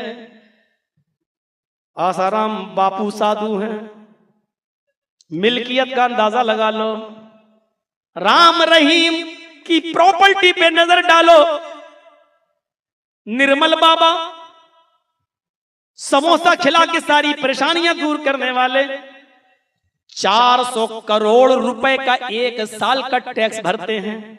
400 करोड़ का यानी 1 करोड़ रुपए अगर एक दिन की इनकम माने तो एक साल में 365 करोड़ हो रहे हैं, लेकिन टैक्स भर रहे हैं 400 करोड़ का, यानी 1 करोड़ से भी ऊपर इनकी इनकम है। आप अंदाजा लगा सकते हैं कि आप इनको साधु कहेंगे। ये साधु संतों में गिनती होती है। ये साधु है, अरब की सबसे बड़ी रईस औरत से शादी करता है, दौलत हाथ में, आखिरी साल कुर्बानी कर रहे हैं। गौर करो, इतनी दौलत है नबी के पास, एक आदमी 1 बकरा, 2 बकरे, 3 बकरे ज़िबा कर सकता है। अरब के लोग 1 ऊंट, 2 ऊंट कुर्बानी दे सकते हैं। अरब का बादशाह ज्यादा से ज्यादा 5 ऊंट की कुर्बानी दे सकता है। मोहम्मद रसूलुल्लाह ने आखिरी साल जो हज किया, उस मौके पर 100 सुर्ख ऊंटों की कुर्बानी की। 100 सुर्ख ऊंट, खुद नबी के अपने ऊंट। पढ़िए ज़ादुल मआद इब्न क़य्यिम की, 63 ऊंट पर तो अल्लाह के रसूल ने खुद छुरी चलाई, यानी नहर किया। 37 ऊंट बचे तो आपने छुरी हजरत अली को दे दी, खंजर चलाओ। थक गए थे आप, 63 ऊँट आपने और 37 ऊँट हजरत अली ने, लेकिन 100 ऊँटों के मालिक अल्लाह। कोई गरीब आदमी 100 सुर्ख ऊँटों की कुर्बानी करेगा? आपने 100 सुर्ख ऊँटों की कुर्बानी की और सारा का सारा गोश्त गरीबों और मिस्कीनों में तकसीम कर दिया, अपने पास कुछ नहीं छोड़ा। लेकिन जब दुनिया से रुखसत हुए तो इतना तेल नहीं था कि वो चिराग जलाकर लोगों को नबी का चेहरा दिखा सकें। बुखारी शरीफ किताब ज़ुहद पढ़िए, हजरत अबू मूसा शरीफ फरमाते हैं, एक दिन मैं अम्मी आयशा से नबी के इंतकाल के बाद मिलने गया। मैंने पूछा अल्लाह के रसूल ने घर में क्या छोड़ा? हजरत आयशा कहती है रुको, अल्लाह के नबी ने घर में क्या छोड़ा? अंदर जाती हैं, हजरत अबू मूसा बयान करते हैं, अखरजत लना आयशतु किसाअन व इज़ारन गलीज़न फ़क़ालत तवफ़्फ़ा रसूलुल्लाह सल्लल्लाहु अलैहि वसल्लम फी हाज़ैन। आए अबू मूसा, ये हाथ में मेरी चादर है और इस हाथ में मोटी लुंगी है, इज़ारन गिलाज़न, एक मोटा तहबंद, एक मोटी लुंगी है। यही निकाल के लाई और कहती है तवफ़्फ़ा रसूलुल्लाह सल्लल्लाहु अलैहि वसल्लम फी हाज़ैन, इन्हीं दोनों कपड़ों में मुहम्मदुर रसूलुल्लाह ने वफात पाई, इन्हीं दोनों कपड़ों में अल्लाह के रसूल इस दुनिया से गए। बता दिया यही दो चीजें छोड़ कर गए हैं, इन दो चीजों के अलावा मेरे घर में कुछ भी छोड़ कर नहीं गए। मेरे भाइयों, अंदाजा लगाइए, इसको कहते हैं साधु। आसिना साधु तो मनम, वो साधुओं की तरह अपनी जिंदगी गुजारेंगे, साधुओं की तरह अपनी जिंदगी गुजारेंगे। यानी पैसा दौलत भी आ जाए लेकिन रहन सहन में कोई फर्क नहीं पड़ेगा, उसी तरीके से रहेंगे जैसे पहले रहते थे। और यही हाल था। पूछिए अब्दुल्लाह इब्न मसऊद की वो रिवायत उठाइए जो तिरमिज़ी बाब ज़ुहद में आई है। लेटते चटाई पर, नाम रसूलुल्लाह सल्लल्लाहु अलैहि वसल्लम अला हसीर, एक चटाई पर सोते हैं, जब उठते हैं तो दाग पड़ जाते हैं। पूछा अय अल्लाह के रसूल, ये दाग आपके पड़ गए? हजरत अब्दुल्लाह इब्न मसऊद फरमाते हैं, आय अल्लाह के नबी लबित्तखज़ना लक वितान, क्या हम आपके लिए नरम गरम बिस्तर का इंतजाम न कर दें? क्या हम आपके लिए नरम गरम बिस्तर न बना दें? क्या हम आपके लिए नरम गरम बिस्तर का इंतजाम न कर दें? यहूद व नसारा तो नरम गरम बिस्तरों पर सोएं और हमारा नबी चटाई पर और दाग पड़ जाए। आप फरमाते हैं माली, क्या हो गया तुम्हें? मेरे बारे में ये क्यों सोच रहे हो? अना फिर दुनिया करोगी बिनिस्तज़ल्ला तहता शजरा, मैं तो इस दुनिया में उस मुसाफिर की तरह हूं जो सफर करता है, थक जाता है। इस्तज़ल्ला तहता शजरा, किसी दरख्त के नीचे साया हासिल करने के लिए, थोड़ा सस्ताने के लिए बैठ जाता है और फिर चल देता है और आगे अपना सफर जारी कर देता है। मैं तो उस मुसाफिर की तरह हूं, इस दुनिया में आया, चंद दिन रहूंगा और फिर मुसाफिर हूं आखिरत का, दुनिया छोड़कर आखिरत के अंदर चला जाऊंगा। लहुम फिद दुनिया व लना फिल आखिरा, दूसरी हदीस में आपने फरमाया ये सारी चीजें इन काफिरों के लिए दुनिया में हैं और हमारे लिए तो अल्लाह ने आखिरत में बनाई हैं। इस तरीके से आपने अपनी जिंदगी गुजारी। मेरे प्यारे साथियों, यही इशारा किया जा रहा है। मैं अपने प्यारे हिंदू भाइयों को बताना चाहता हूं, आप जिस नबी को तलाश रहे हैं, आप जिस रसूल की तलाश में हैं, जिस आखिरी पैगंबर को आप तलाश कर रहे हैं, वो मुहम्मदुर रसूलुल्लाह है। आओ समझो, हम ये नहीं कह रहे मानो, हम ये नहीं कह रहे एक्सेप्ट कर लो, ला इकराह फिद्दीन, हमारे दीन में कोई जबरदस्ती नहीं है। आइए इस नबी की हैसियत को देखिए, अगर आपको लगे कि ये नबी हमारे हैं तो आप ले लीजिए। हम आपका नबी आपको वापस करना चाहते हैं, आओ मेरे हिंदू भाइयों, बड़े प्यार से इस नबी को लो और एक्सेप्ट कर लो, मोहम्मद रसूलुल्लाह तुम्हारे भी नबी हैं। श्रेष्ठवर्या गुणन्विता, और 8 खूबियां उस नबी के अंदर पाई जाएंगी, 8 खूबियां पाई जाएंगी। और वो 8 खूबियां क्या होंगी? महाभारत में लिखी हुई हैं। अल्पभाषी, हो सकता है कि मुझे 8 याद ना रहे, मैं कोशिश कर रहा हूं, दिमाग और जहन ने साथ दिया तो।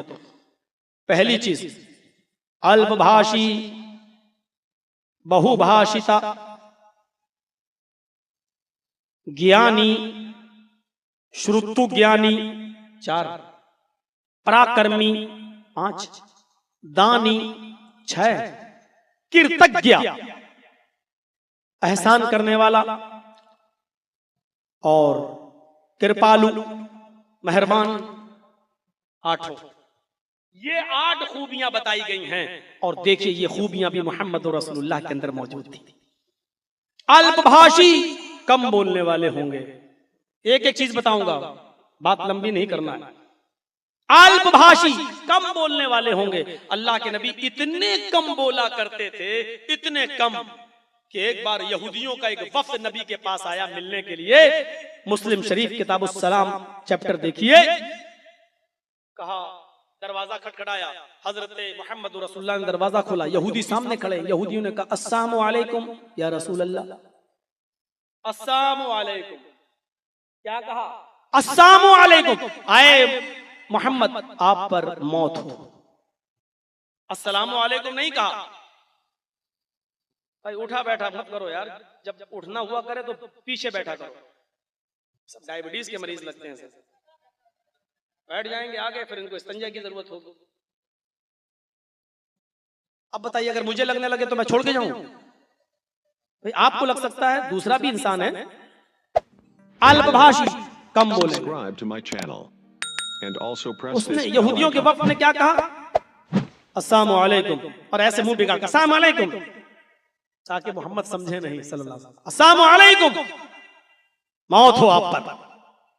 अल्लाह के रसूल को लगा कि इन लोगों ने शायद सलाम कहा कि सलाम कहा, तो आपने भी पूरा जवाब नहीं दिया। आपने कहा वालेकुम, तुम जो मुझ पर भेज रहे हो वो तुम पर हो। यहूदियों ने कहा अस्सलामु अलैकुम, मौत हो आप पर। आपने कहा वालेकुम, तुम पर हो। लेकिन हजरत आयशा बिगड़ गई, बीवी थी, आजकल की औरतों की तरह थोड़ी थी। आजकल की औरत तो अपने शौहर की तारीफ करती ही नहीं। तारीफ कब करेगी? जब फेयर एंड लवली टाइम से आएगी, पाउंड्स टाइम से आएगी, साड़ी टाइम से आएगी, तब तारीफ। बहुत अच्छे। और एक हाथ हिलाते हुए चले आए। वो एक पीर साहब थे ना, उनकी बीवी उनको पीर मानती नहीं थी। भक्त तेरे जैसे 336 पीर रोज देखती हूँ। एक बार उस औरत ने कहा पीर तो आज मैंने देखा। अच्छा, आसमान पे उड़ रहा था, हवा में उड़ रहा था, मुसल्ला बिछाया था, हवा में उड़ते हुए नमाज पढ़ रहा था। शौहर बोला अच्छा देखा? कहां? मैं ही तो था। फौरन उसकी बीबी बोली तुम थे? कहा हाँ मुझे लग रहा था कि तुम थे। कहा क्यों? कहा तभी टेढ़े टेढ़े उड़ रहे थे, किबले की तरफ नहीं। यानी फिर भी कमी निकाल दी। पहले तारीफ कर रही थी, बाद में कमी निकाल दी। एक साहब ने ख्वाब देखा, मेरे पीर साहब जन्नत में टहल रहे हैं। सुबह होके खुशखबरी सुनाने गए अपने पीर साहब को। दरवाजा खुला था कि खुशखबरी सुनाओ अपने पीर को कि पीर साहब मैंने तो आपको जन्नत में देखा टहलते हुए। लेकिन दरवाजा खुला हुआ था। क्या देख रहे हैं कि उस पीर की बीवी उसको झाड़ू से पीट रही है। मैंने तो जन्नत में देखा, यहाँ तो बुरा हाल है। अब ये मायूस होकर जाने लगा। पीर साहब भागते हुए कि क्यों, कि क्या बात है? नहीं कोई बहुत बुरा हाल है। क्या बात क्या है? नहीं बताने के लायक नहीं। अरे तुम आए हो सुबह सुबह, बताओ तो। अरे पूछो मत। क्यों? पीर था, हार कैसे मान ले? मौलवी कभी हार थोड़ी मान सकता है, हार मानने के लिए थोड़ी पैदा हुआ। मुरीद ने कहा अरे मैंने आज रात ख्वाब में देखा है कि तुम जन्नत में टहल रहे हो। Subscribe to my channel and also press this bell icon. धोबी घाट बने हुए। पीर साहब क्या कहते हैं? तुमने सही देखा जन्नत में, मैं ही था। खाक थे तुम थे तो मार। कहा रे तुमको ये सोचना चाहिए अल्लाह ने मुझे जन्नत दी कैसे? बीवी पीटती है, मैं अपनी बीवी की मार खाता हूँ, सब्र करता हूँ, इस सब्र के बदले में अल्लाह ने जन्नत दी है। तो कभी जिंदगी में हार नहीं मान सकता मौलवी, और हार मान ले। हम जैसे मौलवी कोई हटा के देखे? जी न्यूज, स्टार न्यूज, सबके पास जा चुका हूं। मुझे डिबेट के लिए बुलाओ। 3 तलाक पे डिबेट, देवी देवता पे डिबेट, इस पे डिबेट। आज तक किसी चैनल वाले ने मुझे डिबेट के लिए नहीं बुलाया। तुम्हें नहीं बुलाएंगे। क्यों नहीं बुलाएंगे? उन्हीं को जो मोदी भक्त होंगे, उसकी बात जो कहने वाला होगा उसी को बुलाओ। मुझे बुलाओ। मैंने कहा नहीं, हरा के देखो डिबेट में। मौलवी क्या जो हार जाए? तुम्हारी मूर्ति पूजा पे बहस करो, तुम्हारी किताबें, तलाक पे बहस करो, तुम्हारी किताबों पे। तुम आओ तो इस भारत से सबसे ज्यादा मोहब्बत और प्रेम कौन करता, आओ। अंग्रेजों को भारत से भगाया किसने, आओ डिबेट तो करो तुम। लेकिन हमें नहीं बुलाते, वो जानते हैं कि हमारी किताबें खुलेंगी, बाइबल खुलेगी, गीता सब खुल जाए, तुम्हारी जरूरत नहीं बुलाते नहीं। क्यों नहीं बुलाते? मौलवी क्या हार मान। कहते ना एक शिकार, सुना होगा वो किस्सा, एक शिकारी के जाल में कौवा और कबूतर दोनों फंस गए। कौवा भी रो रहा है, कबूतर भी रो रहा हूं। कबूतर को गुस्सा आया और कौवे से कहा चुप, काव कर रहा। तो कौवा बोला तू भी तो गुडर गू कर रहा बे, तू भी तो रो रहा। तो कबूतर बोलता मैं तो इसलिए रो रहा हूं क्योंकि मैं हलाल हूं और शिकारी मुझे जाल से निकालेगा और काट के खाएगा, मुझे तो कटना ही कटना है, तो थोड़ा रो लूं। तू क्यों रो रहा बे, तू तो हराम है, तुझे थोड़ी काटेगा, ज्यादा से ज्यादा कैद कर लेगा, पिंजड़े में खाना पीते, तुझे काटेगा थोड़ी, तेरा करेगा क्या, तू तो हराम है। कौवा बोला मैं तुमसे ज्यादा परेशान हूं। कहा क्यों? कहा जिस जाल में फंसा हूं वो जाहिल का नहीं है, मौलवी का जाल है। क्या है? कबूतर बोला मौलवी के जाल है। कहा तो क्या हुआ? कहा मुझे डर लग रहा है, मौलवी का कोई भरोसा नहीं, कब हलाल का फतवा दे और काट के मुझे भी खा जाए, इस मौलवी का कोई भरोसा नहीं, इसलिए मैं तुमसे भी ज्यादा परेशान हूं। जब मौलवियों से कौवे और कबूतर डरने लगे, इनके फतवों से कौवे और कबूतरों का भरोसा उठ जाए, तो फिर आवाम का क्या होगा? एक यही सूरत हाल है, एक कह रहा आम, दूसरा कह रहा इमली, एक कह रहा जायज, एक कह रहा नाजायज, एक कह रहा हलाल, एक कह रहा हराम। इसीलिए तो मैं कहता हूं ना इधर ना उधर, आओ काल अल्लाह काल रसूल की तरफ, आओ अल्लाह और उसके रसूल की तरफ। तरक्तु फीकुम अमरैन लन तज़िल्लु मा तमस्सकतुम बिहिमा किताब अल्लाहि व सुन्नत रसूली। यही अल्लाह के नबी ने फरमाया, मैं तुम्हारे दरमियान दो चीजें छोड़कर जा रहा हूं, जब तक तुम इन दोनों चीजों को मजबूती से पकड़े रहोगे कायनात की कोई ताकत तुम्हें गुमराह नहीं कर सकती है। आओ, नबी गारंटी कार्ड दे रहे हैं, कायनात की कोई ताकत तुम्हें गुमराह नहीं कर सकती है, पथभ्रष्ट नहीं कर सकती है, सीधे रास्ते से भटका नहीं सकती है। कब तक? जब तक तुम इन दोनों चीजों को पकड़े रहोगे, किताब अल्लाह, अल्लाह की किताब कुरान, व सुन्नत रसूली, और उसके रसूल यानी मोहम्मद की सुन्नत हदीस, इन दोनों चीजों को मजबूती से पकड़े रहोगे। ये गारंटी कार्ड दे दिया, जब तक तुम इन दोनों को पकड़े रहोगे गुमराह नहीं होगे। आज हम गुमराह हैं, मफहूम मुखालिफ निकालो। आज हम गुमराह हैं, उल्टा मफहूम निकालो। अल्लाह के रसूल ये कह रहे हैं जब तक तुम इन दोनों को पकड़े रहोगे गुमराह नहीं होगे। हम गुमराह हैं, इसका मतलब ये है कि हम अल्लाह और उसके रसूल की किताब यानी कुरान और हदीस को मजबूती से नहीं पकड़े हैं। पकड़ोगे तो गुमराह नहीं होगे। हम गुमराह हैं, इसका मतलब पकड़े नहीं हैं। हम पकड़ लेंगे, गुमराह नहीं होंगे। ये उसूल फिक़ह का उसूल है। उल्टा मफहूम निकाल कर देखो, उल्टा मफहूम। कुरान ने कहा ना, वातसिमू बिहब्लिल्लाहि जमीअन वला तफर्रकू। ऐ ईमान वालो, अल्लाह और उसके अल्लाह की रस्सी को मजबूती से पकड़ लो। वातसिमू बिहब्लिल्लाह, अल्लाह की रस्सी को यानी कुरान को मजबूती से पकड़ लो। वला तफर्रकू, फिरकों में मत बढ़ जाओ, फिरकों में मत बढ़ जाओ। यानी अल्लाह की रस्सी को कुरान को मजबूती से पकड़ोगे तो फिरकों में नहीं बटोगे। आज हम फिरकों में बटे हैं, इसका मतलब यह है कि हमने कुरान को मजबूती से नहीं पकड़ा है। हम पकड़ लेंगे तो फिरकों में नहीं बटेंगे। बटे हैं, इसका मतलब कुरान को मजबूती से नहीं पकड़ा है। ये कुरान हमारी सरबुलंदी की किताब है। इन्नल्लाह यरफ़उ बिहाज़ल किताबि अक़वामा। इतनी हदीसें, इतने कुरान की नुसूस हमने आज तक किसी जलसे में पेश नहीं किए हैं। सुन लो, इन्नल्लाह यरफ़उ बिहाज़ल किताबि अक़वामन। अल्लाह इस कुरान के जरिए कौमों को बुलंद करता है, इज्जत देता है। ये कुरान की मिसाल ऐसे समझो, ये कुरान डोर है, रस्सी है। हम पकड़ेंगे तो कौम हम बुलंदी पाएंगे, हुकूमत हमें मिलेगी, सल्तनत हमें मिलेगी। जैसे पतंग जब तक अपने डोर को पकड़े हुए ऊपर उड़ती है, ऊपर उड़ती है। जरजीस पतंग उड़ा रहा है, डोर ढीलता है, पतंग ऊपर जा रही है और पतंग और ऊपर। जब तक वो पतंग अपनी डोर से बंधी है, अपनी डोर से पकड़े हुए है, बुलंदी पर जा रही है, लेकिन आपने देखा होगा एक दूसरी पतंग आती है और उसकी डोर, उसका धागा हमारी पतंग के धागे को काट देता है। पतंग जब अपने धागे से, अपनी डोर से, अपनी जड़ से, अपनी बुनियाद से जब रिश्ता तोड़ लेती है और धागा कट जाता है, तो फिर पतंग ऊपर नहीं जाती है, बुलंदी पर नहीं जाती है, बल्कि हिचकोले खाते हुए, बल्कि कुलामंडियां खाते हुए, जंपिंग करते हुए वो पतंग नीचे आती है। क्यों? क्योंकि उसने अपनी बुनियाद को छोड़ दिया है, अपनी जड़ को छोड़ दिया है, और जो चीज अपनी बुनियाद को छोड़ दे वो कभी तरक्की नहीं कर सकती है, वो कभी रफत और बुलंदी पर नहीं जा सकती है। यही सूरत हाल है, जब पतंग अपनी डोर से कटती है तो फिर वो नीचे आती है और नीचे औबाश लड़के, छिछोरे लड़के जमीन पर खड़े हैं, उस पतंग पर टूट पड़ते हैं और उसको फाड़ के टुकड़े टुकड़े कर देते हैं।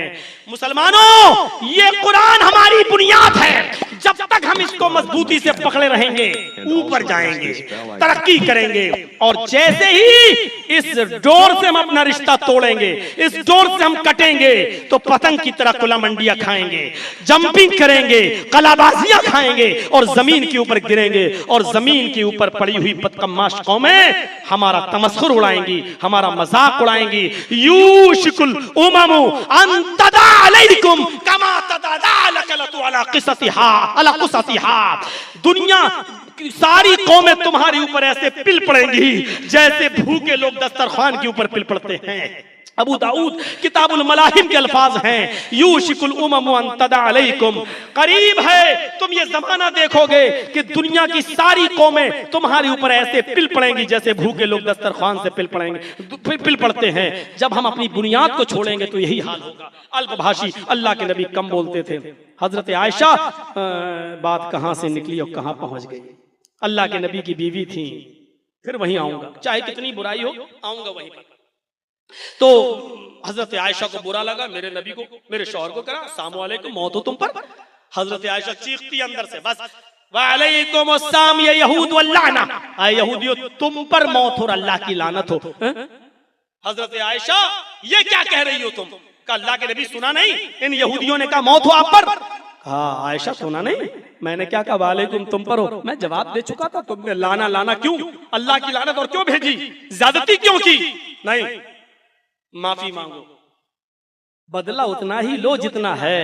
ज्यादती इस्लाम ने नहीं सिखाई है। हजरत आयशा को माफी मांगना पड़े। मेरे प्यारे साथियों, कम बोलते थे अल्लाह के रसूल, बहुभाषिता, मुस्तकबिल की बातें बताएंगे। अल्लाह के रसूल ने मुस्तकबिल की बातें बताई, इल्म गैब नहीं था। क्यों? मा यंतिकु अनिल हवा इन हुवा इल्ला वही यूहा। नबी अपनी तरफ से कुछ नहीं बोलते, वो जो कुछ भी बोलते हैं वो अल्लाह की तरफ से पैगाम आने के बाद बोलते हैं, और जो चीज बता दी जाए वो गैब नहीं होती है। अल्लाह के रसूल ने मुस्तकबिल की बातें बताई। ये क्या है?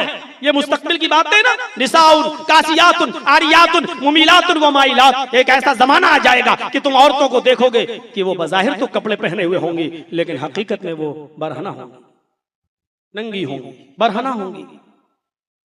मुमिलातुन व माइलात, नौजवानों की तरफ माइल होंगी और नौजवानों को अपनी तरफ माइल करेंगी। ऐसे ऐसे कपड़े, ऐसे ऐसे फैशन हैं। अल्लाह के रसूल ने ये नहीं कहा सारे कपड़े उतार दे तब उनको बरहना कहना, नहीं, कपड़े पहनेंगी लेकिन बरहना होंगी। पहनने वालियों को बरहना कहा है, जो बिल्कुल न्यूड, बिल्कुल नंगी है, उनको बरहना नहीं, वो तो है ही, लेकिन कपड़ा पहनने वालियों को भी बरहना कहा है। मेकअप इतना करेंगी, पोत लेंगी, चेहरे को 250 ग्राम क्रीम और लिपस्टिक है, देख रहे होठों पे लाल रंग, ऐसा लगता है जैसे अभी अपने शौहर का खून चूस के आई है। नाखून देख लो इतने बड़े बड़े, लग रहा ट्रेनिंग ले रही है अपने आदमी को नोचने की, अपने शौहर को।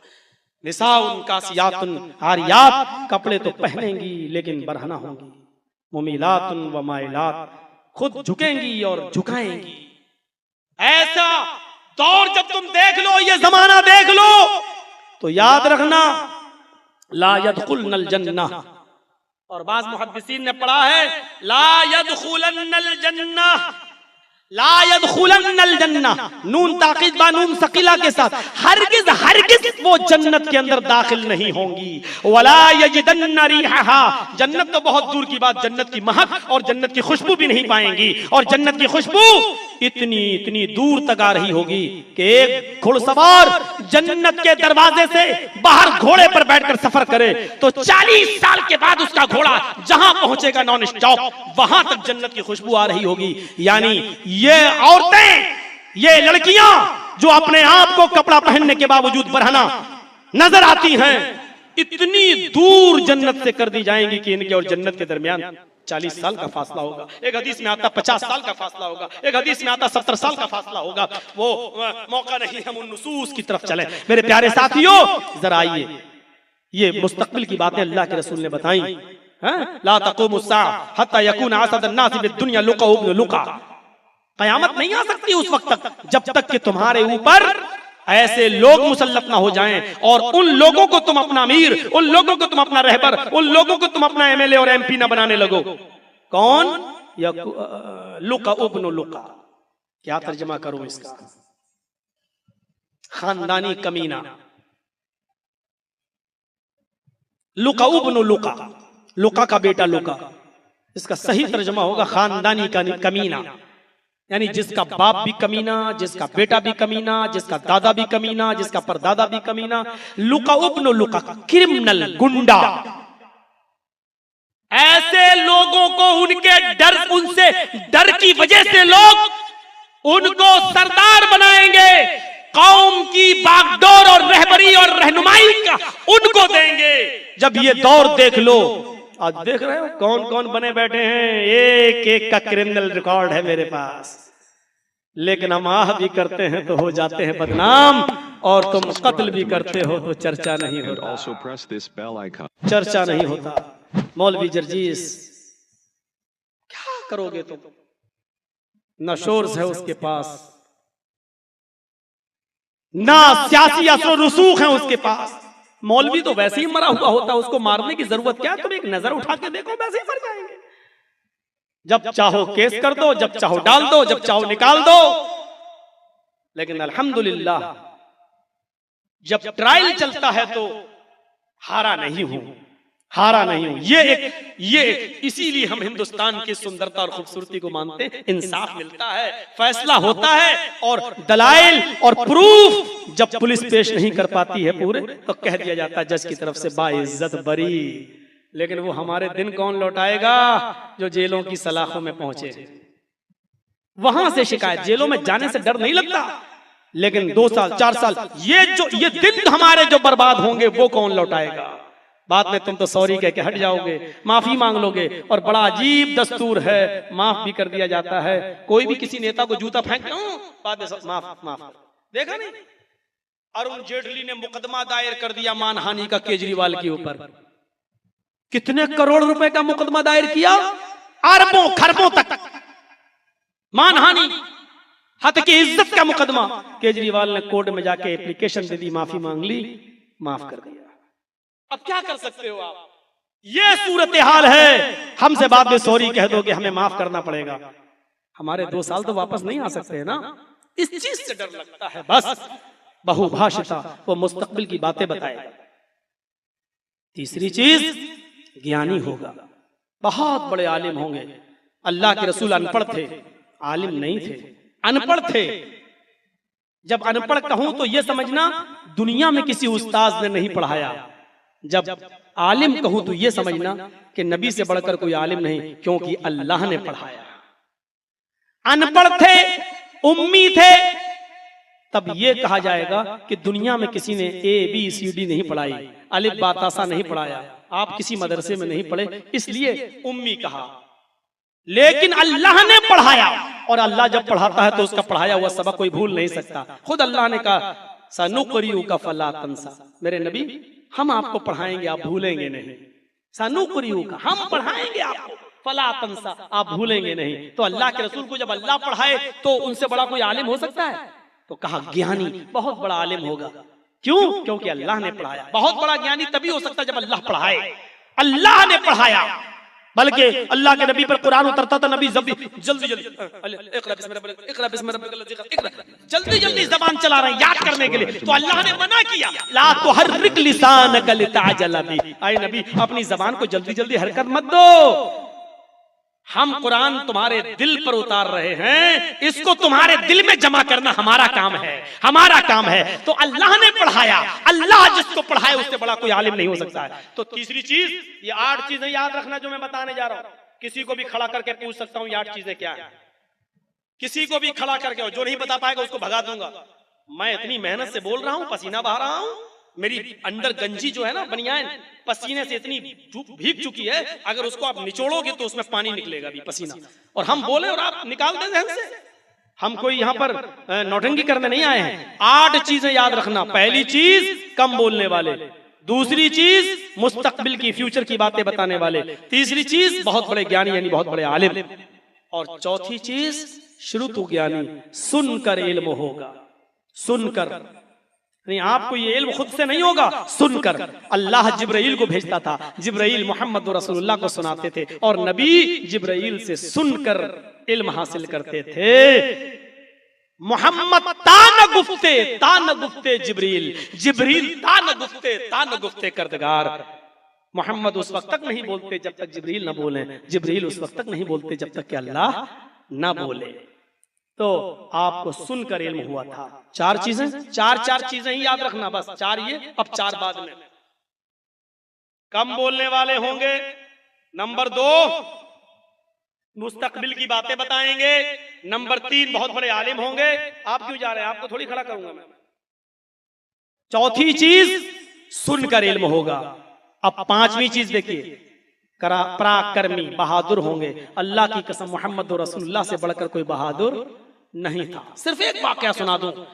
अबू सईद खुदरी फरमाते हैं, जंग की आग जितनी तेज होती थी, मैदान जंग में जितनी तेज होती थी और जितनी तेज तीर बरसते थे, मोहम्मद रसूलुल्लाह उतना ही आगे बढ़ते थे, उतना ही आगे। ये बहादुर नबी की पहचान है।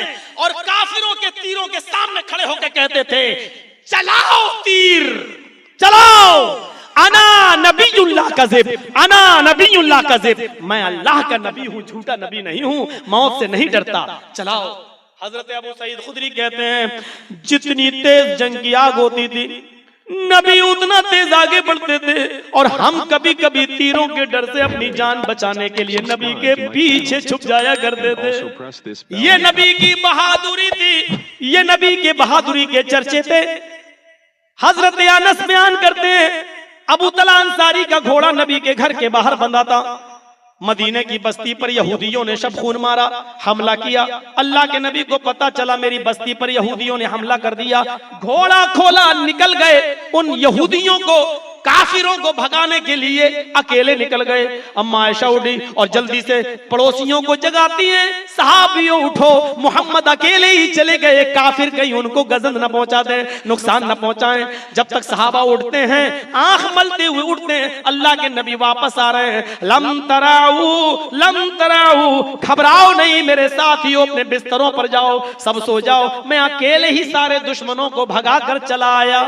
उस नबी की उम्मत है हम, जो बहादुर था। बहादुर नबी की कौम कभी बुज़दिल नहीं हो सकती है, बहादुर नबी की कौम कभी बुज़दिल नहीं हो सकती है। मेरे भाइयों, बुज़दिली दिलों से निकालो। सिर्फ ये मुट्ठी भर लोग, आज जो चलिए हजारों की तादाद में सही, ये लोग, सिर्फ इतने ही लोग अगर मेरा साथ दे दें, इतने ही लोग सिर्फ अगर मेरा साथ दे दें, अल्लाह की कसम, भारत की कोई भी हुकूमत आए, हमारी आंखों से नजरें मिलाकर बात नहीं कर सकती है। लेकिन जब मुकदमे चलते हैं तो सब भाग जाते हैं, कोई एक भी सामने आने के लिए तैयार नहीं होता है। मेरे भाइयों, ये चंद लोग मेरा साथ दे दें, यकीन मानिए आंखों से आंखें मिलाकर बात करने के लिए हम तैयार हैं। लेकिन हमें मालूम है जिस तरीके से एक फायरिंग होती है, एक कबूतर पर सारे कबूतर अपने आप उड़ जाते हैं, यही सूरत हाल हमारी है। सुनने तो बड़े शौक से आए हैं ये, लेकिन भागने में सबसे आगे हैं, सबसे आगे। एक भी आदमी आगे नहीं आने के लिए तैयार नहीं। सिर्फ मौसमी मुसलमान है, टोपी लगी हुई है, माशाल्लाह दाढ़ियां हैं, सब बैठे हैं।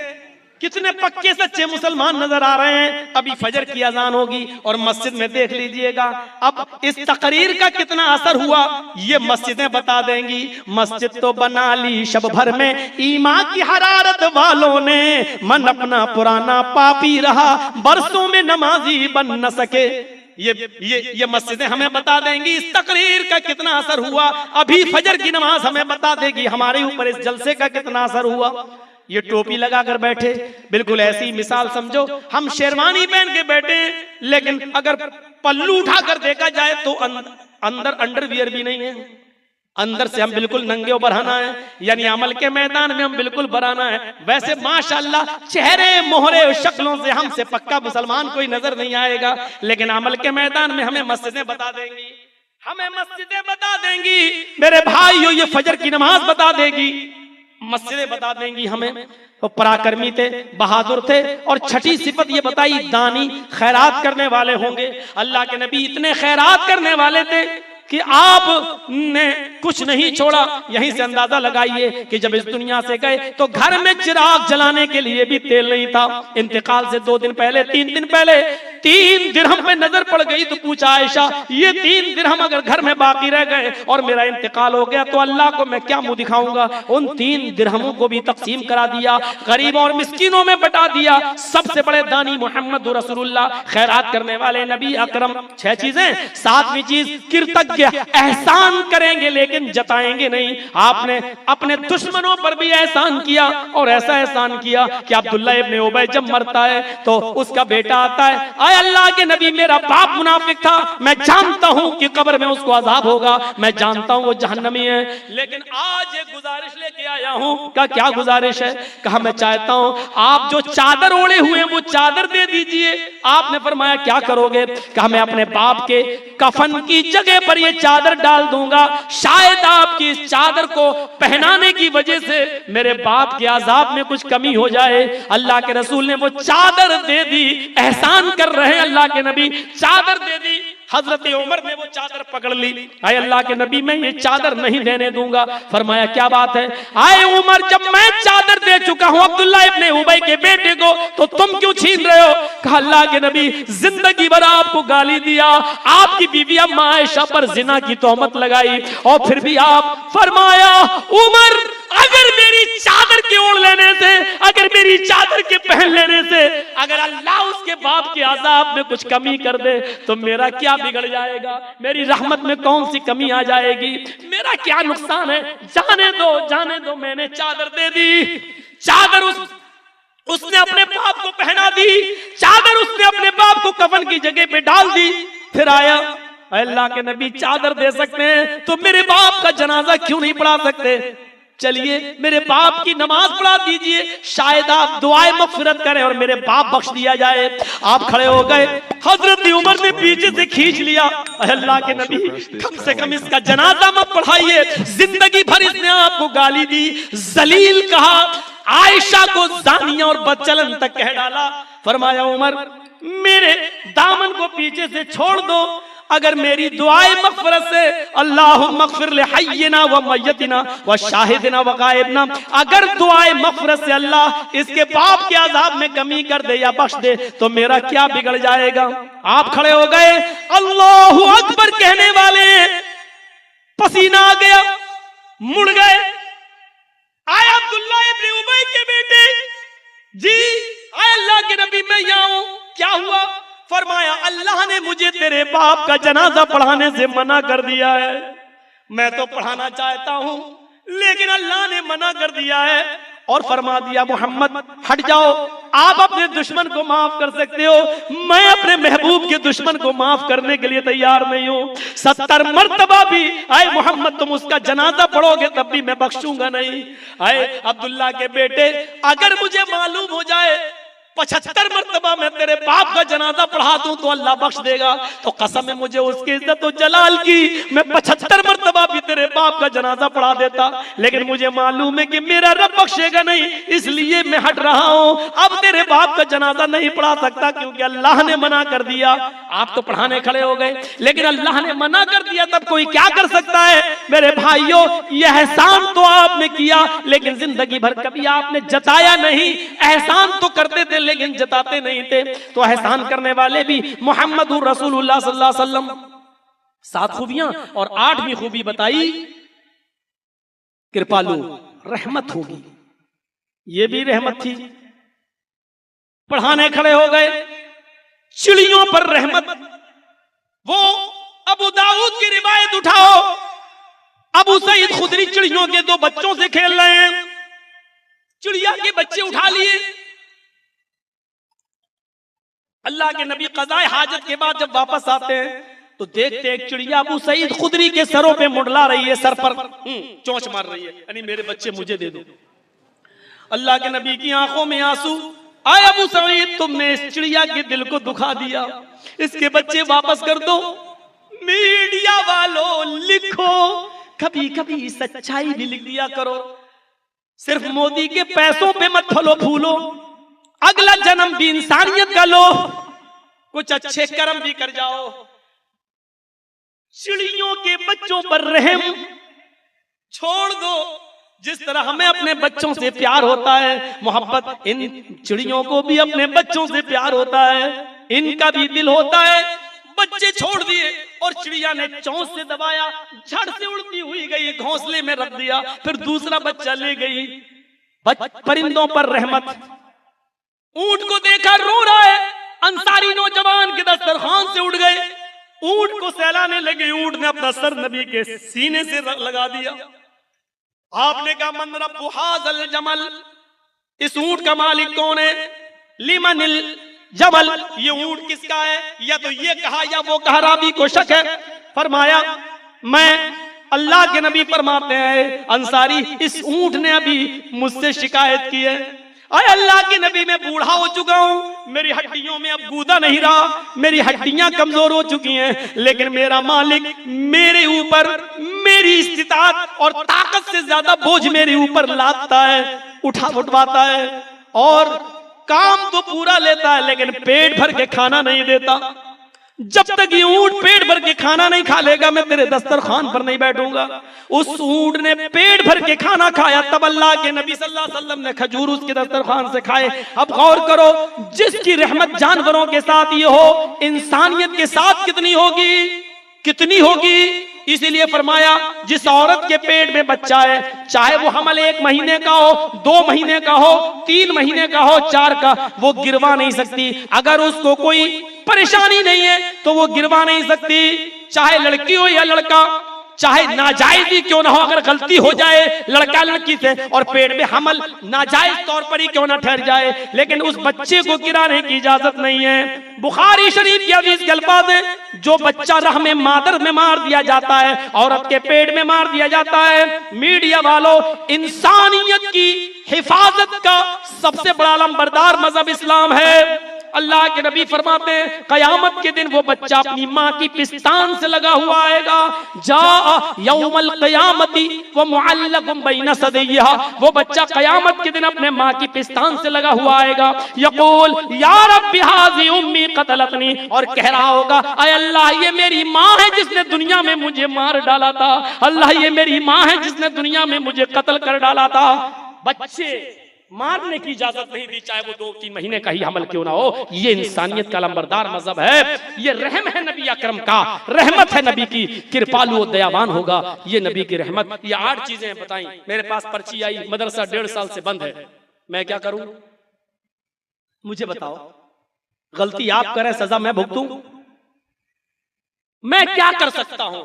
मुझे आपने शुरू से अभी तक बताया कि इस मदरसे की बंद होने की वजह क्या है, 1.5 साल से बंद क्यों है। मैं आपके पास 5-6 घंटे से बैठा हुआ हूं, आप बताते, मैं लोगों को बुलाता, लोगों को इकट्ठा करता, अपने पास जमा करता और सुलह कराने की कोई कोशिश करता। अब तकरीर में मैं क्या बताऊं जब मैंने दोनों पक्षों की बात सुनी नहीं है, दोनों तरफ से बातें सुनी नहीं है, तो मैं क्या करूं। लेकिन इतना मैं जरूर कहूंगा मेरे साथियों, इस मदरसे के खातिर अगर थोड़ा सा झुकना पड़े तो झुक जाओ। इतना कहूंगा, इतना कहूंगा। अल्लाह के नबी सल्लल्लाहु अलैहि वसल्लम कुरान पढ़ रहे हैं मस्जिद में, एक छोटा सा बच्चा गया, कहता अल्लाह के रसूल, अंसार और मुहाजिरों ने तलवारें निकाल ली है। हजरत उमर का गुलाम एक घाट पर अपनी बकरी को पानी पिलाने गया, एक अंसारी का गुलाम भी पानी पिलाने गया। वो घाट जो था, तालाब, वो अंसारी का था क्योंकि मदीने में अंसारी थे, लेकिन हजरत उमर के गुलाम ने कहा मैं पहले आया हूं, मैं पहले पानी पिलाऊंगा। अंसारी का गुलाम बोला ये घाट, ये तालाब मेरे मालिक का, पहले मैं पानी पिलाऊंगा। दोनों में लड़ाई हुई, दोनों में और उस मुहाजिर ने इस अंसारी के जिसके मालिक का वो तालाब था एक थप्पड़ मार दिया।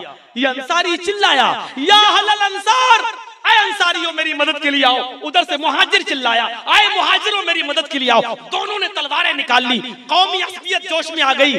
जिहालत से अभी निकले हुए थे, अभी पूरी तरीके से ईमान रचा नहीं था, एकदम कौमी असबियत जोश में आ गए। अच्छा, अंसारी कहने लगे, हम तुम भूखे थे, हमने खाना खिलाया, तुम नंगे थे, हमने कपड़ा दिया, तुम्हें रहने के लिए घर दिया, और तुम हम ही को मारने लगे हो।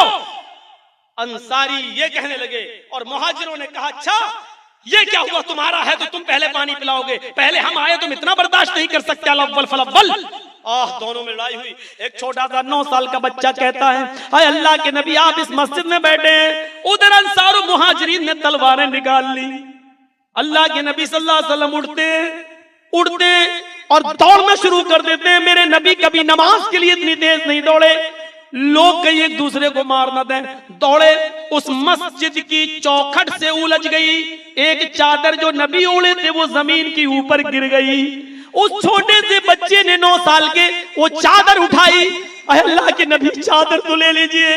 फरमाया, बेटे चादर अगर लूंगा तो लौट के आना पड़ेगा। इतनी देर में कोई किसी को कत्ल न कर दे, इतनी देर में कोई किसी को मार न दे। आप अंसारों मुहाजिरीन के बीच में आ गए। अंसारी कहने लगे, नबी हट जाओ, आए अल्लाह के नबी हट जाओ, देखें आज ये कितना इनकी मां ने इनको दूध पिलाया। उधर मुहाजिर बोले, आए अल्लाह के रसूल बीच से हट जाइए, आपसे कोई झगड़ा नहीं है, देखता हूं इन अंसारियों को इनकी मां ने कितना दूध पिलाया। अल्लाह के नबी फरमाते, क्या तुम दोनों ने एक दूसरे को कत्ल करने का इरादा कर लिया? कहा हम लड़ेंगे। आपने फरमाया, तो सुनो, आए अंसारियों तुम अब तलवार नीचे मत रखना, आए मुहाजिरों तुम तलवार नीचे मत रखना, उठाओ तलवारें। आए अंसारियों मारो मुहाजिरों को, आए मुहाजिरों चलाओ अंसारियों पर। लेकिन इतना याद रखना, एक दूसरे के ऊपर तलवार चलाने से पहले तुम दोनों को मोहम्मद की गर्दन पर तलवार चलाना होगी। पहले मेरी गर्दन पे तलवार चलाओ। मोहम्मद अपने जीते जी ये नहीं देख सकता अंसार मुहाजिर को मारे, मुहाजिर अंसार को मारे, पहले मुझे मारो। अंसारियों ने कहा, अल्लाह के रसूल इतना बड़ा कलेजा हमारे पास कहां, इतना बड़ा दिल कहां? मुहाजिरीन ने कहा, अल्लाह के नबी ये कैसे हो सकता है? इधर अंसारियों ने तलवार फेंकी, उधर मुहाजिरों ने तलवार फेंकी। अल्लाह के रसूल ने मुसाफा और मुआनिका कराकर सुलह करा दी। मेरे प्यारे साथियों, आपने ये नहीं सुना किसकी गलती, आपने ये भी नहीं कहा आए अंसारियों तुम्हारी, ये भी नहीं कहा मुहाजिरों तुम्हारी, आपने अपने आप को पेश करके दोनों को मिला दिया और सुलह करा दी। मौलवी जर्जीस तुम्हारे पास सिर्फ ये कहने आया है, जिस तरह नबी थोड़ा सा झुक गए और अपने आप को पेश कर दिया, आए अंसारियों इस बस्ती के और आए दूसरी कौमों के लोगों, अगर मूंछ की लड़ाई है तो अल्लाह और उसके रसूल की इज्जत और वकार के खातिर, इस मदरसे की इज्जत और वकार के खातिर, इस इदारे की इज्जत और वकार के खातिर थोड़ा सा झुकना सीखो। जरा नम हो तो ये मिट्टी बड़ी जरखेज साकी, अगर सुलह के लिए तुमने पहल कर ली तो इस दुनिया में तुम्हें कोई अजर नहीं दे सकता। अल्लाह की कसम, जिसने भी पहल की उसको इस दुनिया में अजर नहीं मिलेगा, और जिसने अपने आप को छोड़ दिया और दूसरे को सौंप दिया और सुलह कर ली, अपने आप को थोड़ा सा झुका लिया, तो इसका अजर कयामत के दिन अल्लाह ताला देगा। और अल्लाह जो अजर देगा उसको किसी आंख ने देखा नहीं, किसी कान ने सुना नहीं। उस आखिरत में अजर पाने के लिए तुम थोड़ा सा झुक जाओ और इस मदरसे को कायम कर लो, चलाओ फिर से। और जर्जीस अब दोबारा इस बस्ती में तब आएगा जब ये सुन लेगा कि ये मदरसा फिर से चालू हो गया है और यहाँ फिर काल अल्लाह काल रसूल की सदाएं गूंज रही हैं, तभी मुझे बुलाइएगा, उससे पहले मुझे दावत मत दीजिएगा। मैं देखना चाहता हूँ कि मेरी इस तकरीर का कितना असर होता है। बस ये बातें मुझे कहना थी, हम बस इतनी सी बातें कहकर आपसे रुखसत होते हैं, इस उम्मीद के साथ आपसे रुखसत होते हैं। इस इदारे का की जिम्मेदारी मैंने अब आपके ऊपर डाल दी है। ये इदारा चलना चाहिए। हमारे हिंदू भाइयों को अल्लाह से मैं दुआ करता हूँ इनको सब मार्ग पे चला और इनको इस्लाम को समझने की प्रेरणा दे। और आपके लिए दुआ करता हूँ अल्लाह ताला हम सबको मसलकी इख्तिलाफात से हटकर उम्मत बनने की तौफीक अता फरमा, और जब तक जिंदा रख इस्लाम पे रखना, और जब भी हमारा खात्मा हो ईमान पर फरमाना। वमा अलैना इल्लल बलागुल मुबीन व आखिरु दावाना अनिल हम्दुलिल्लाह।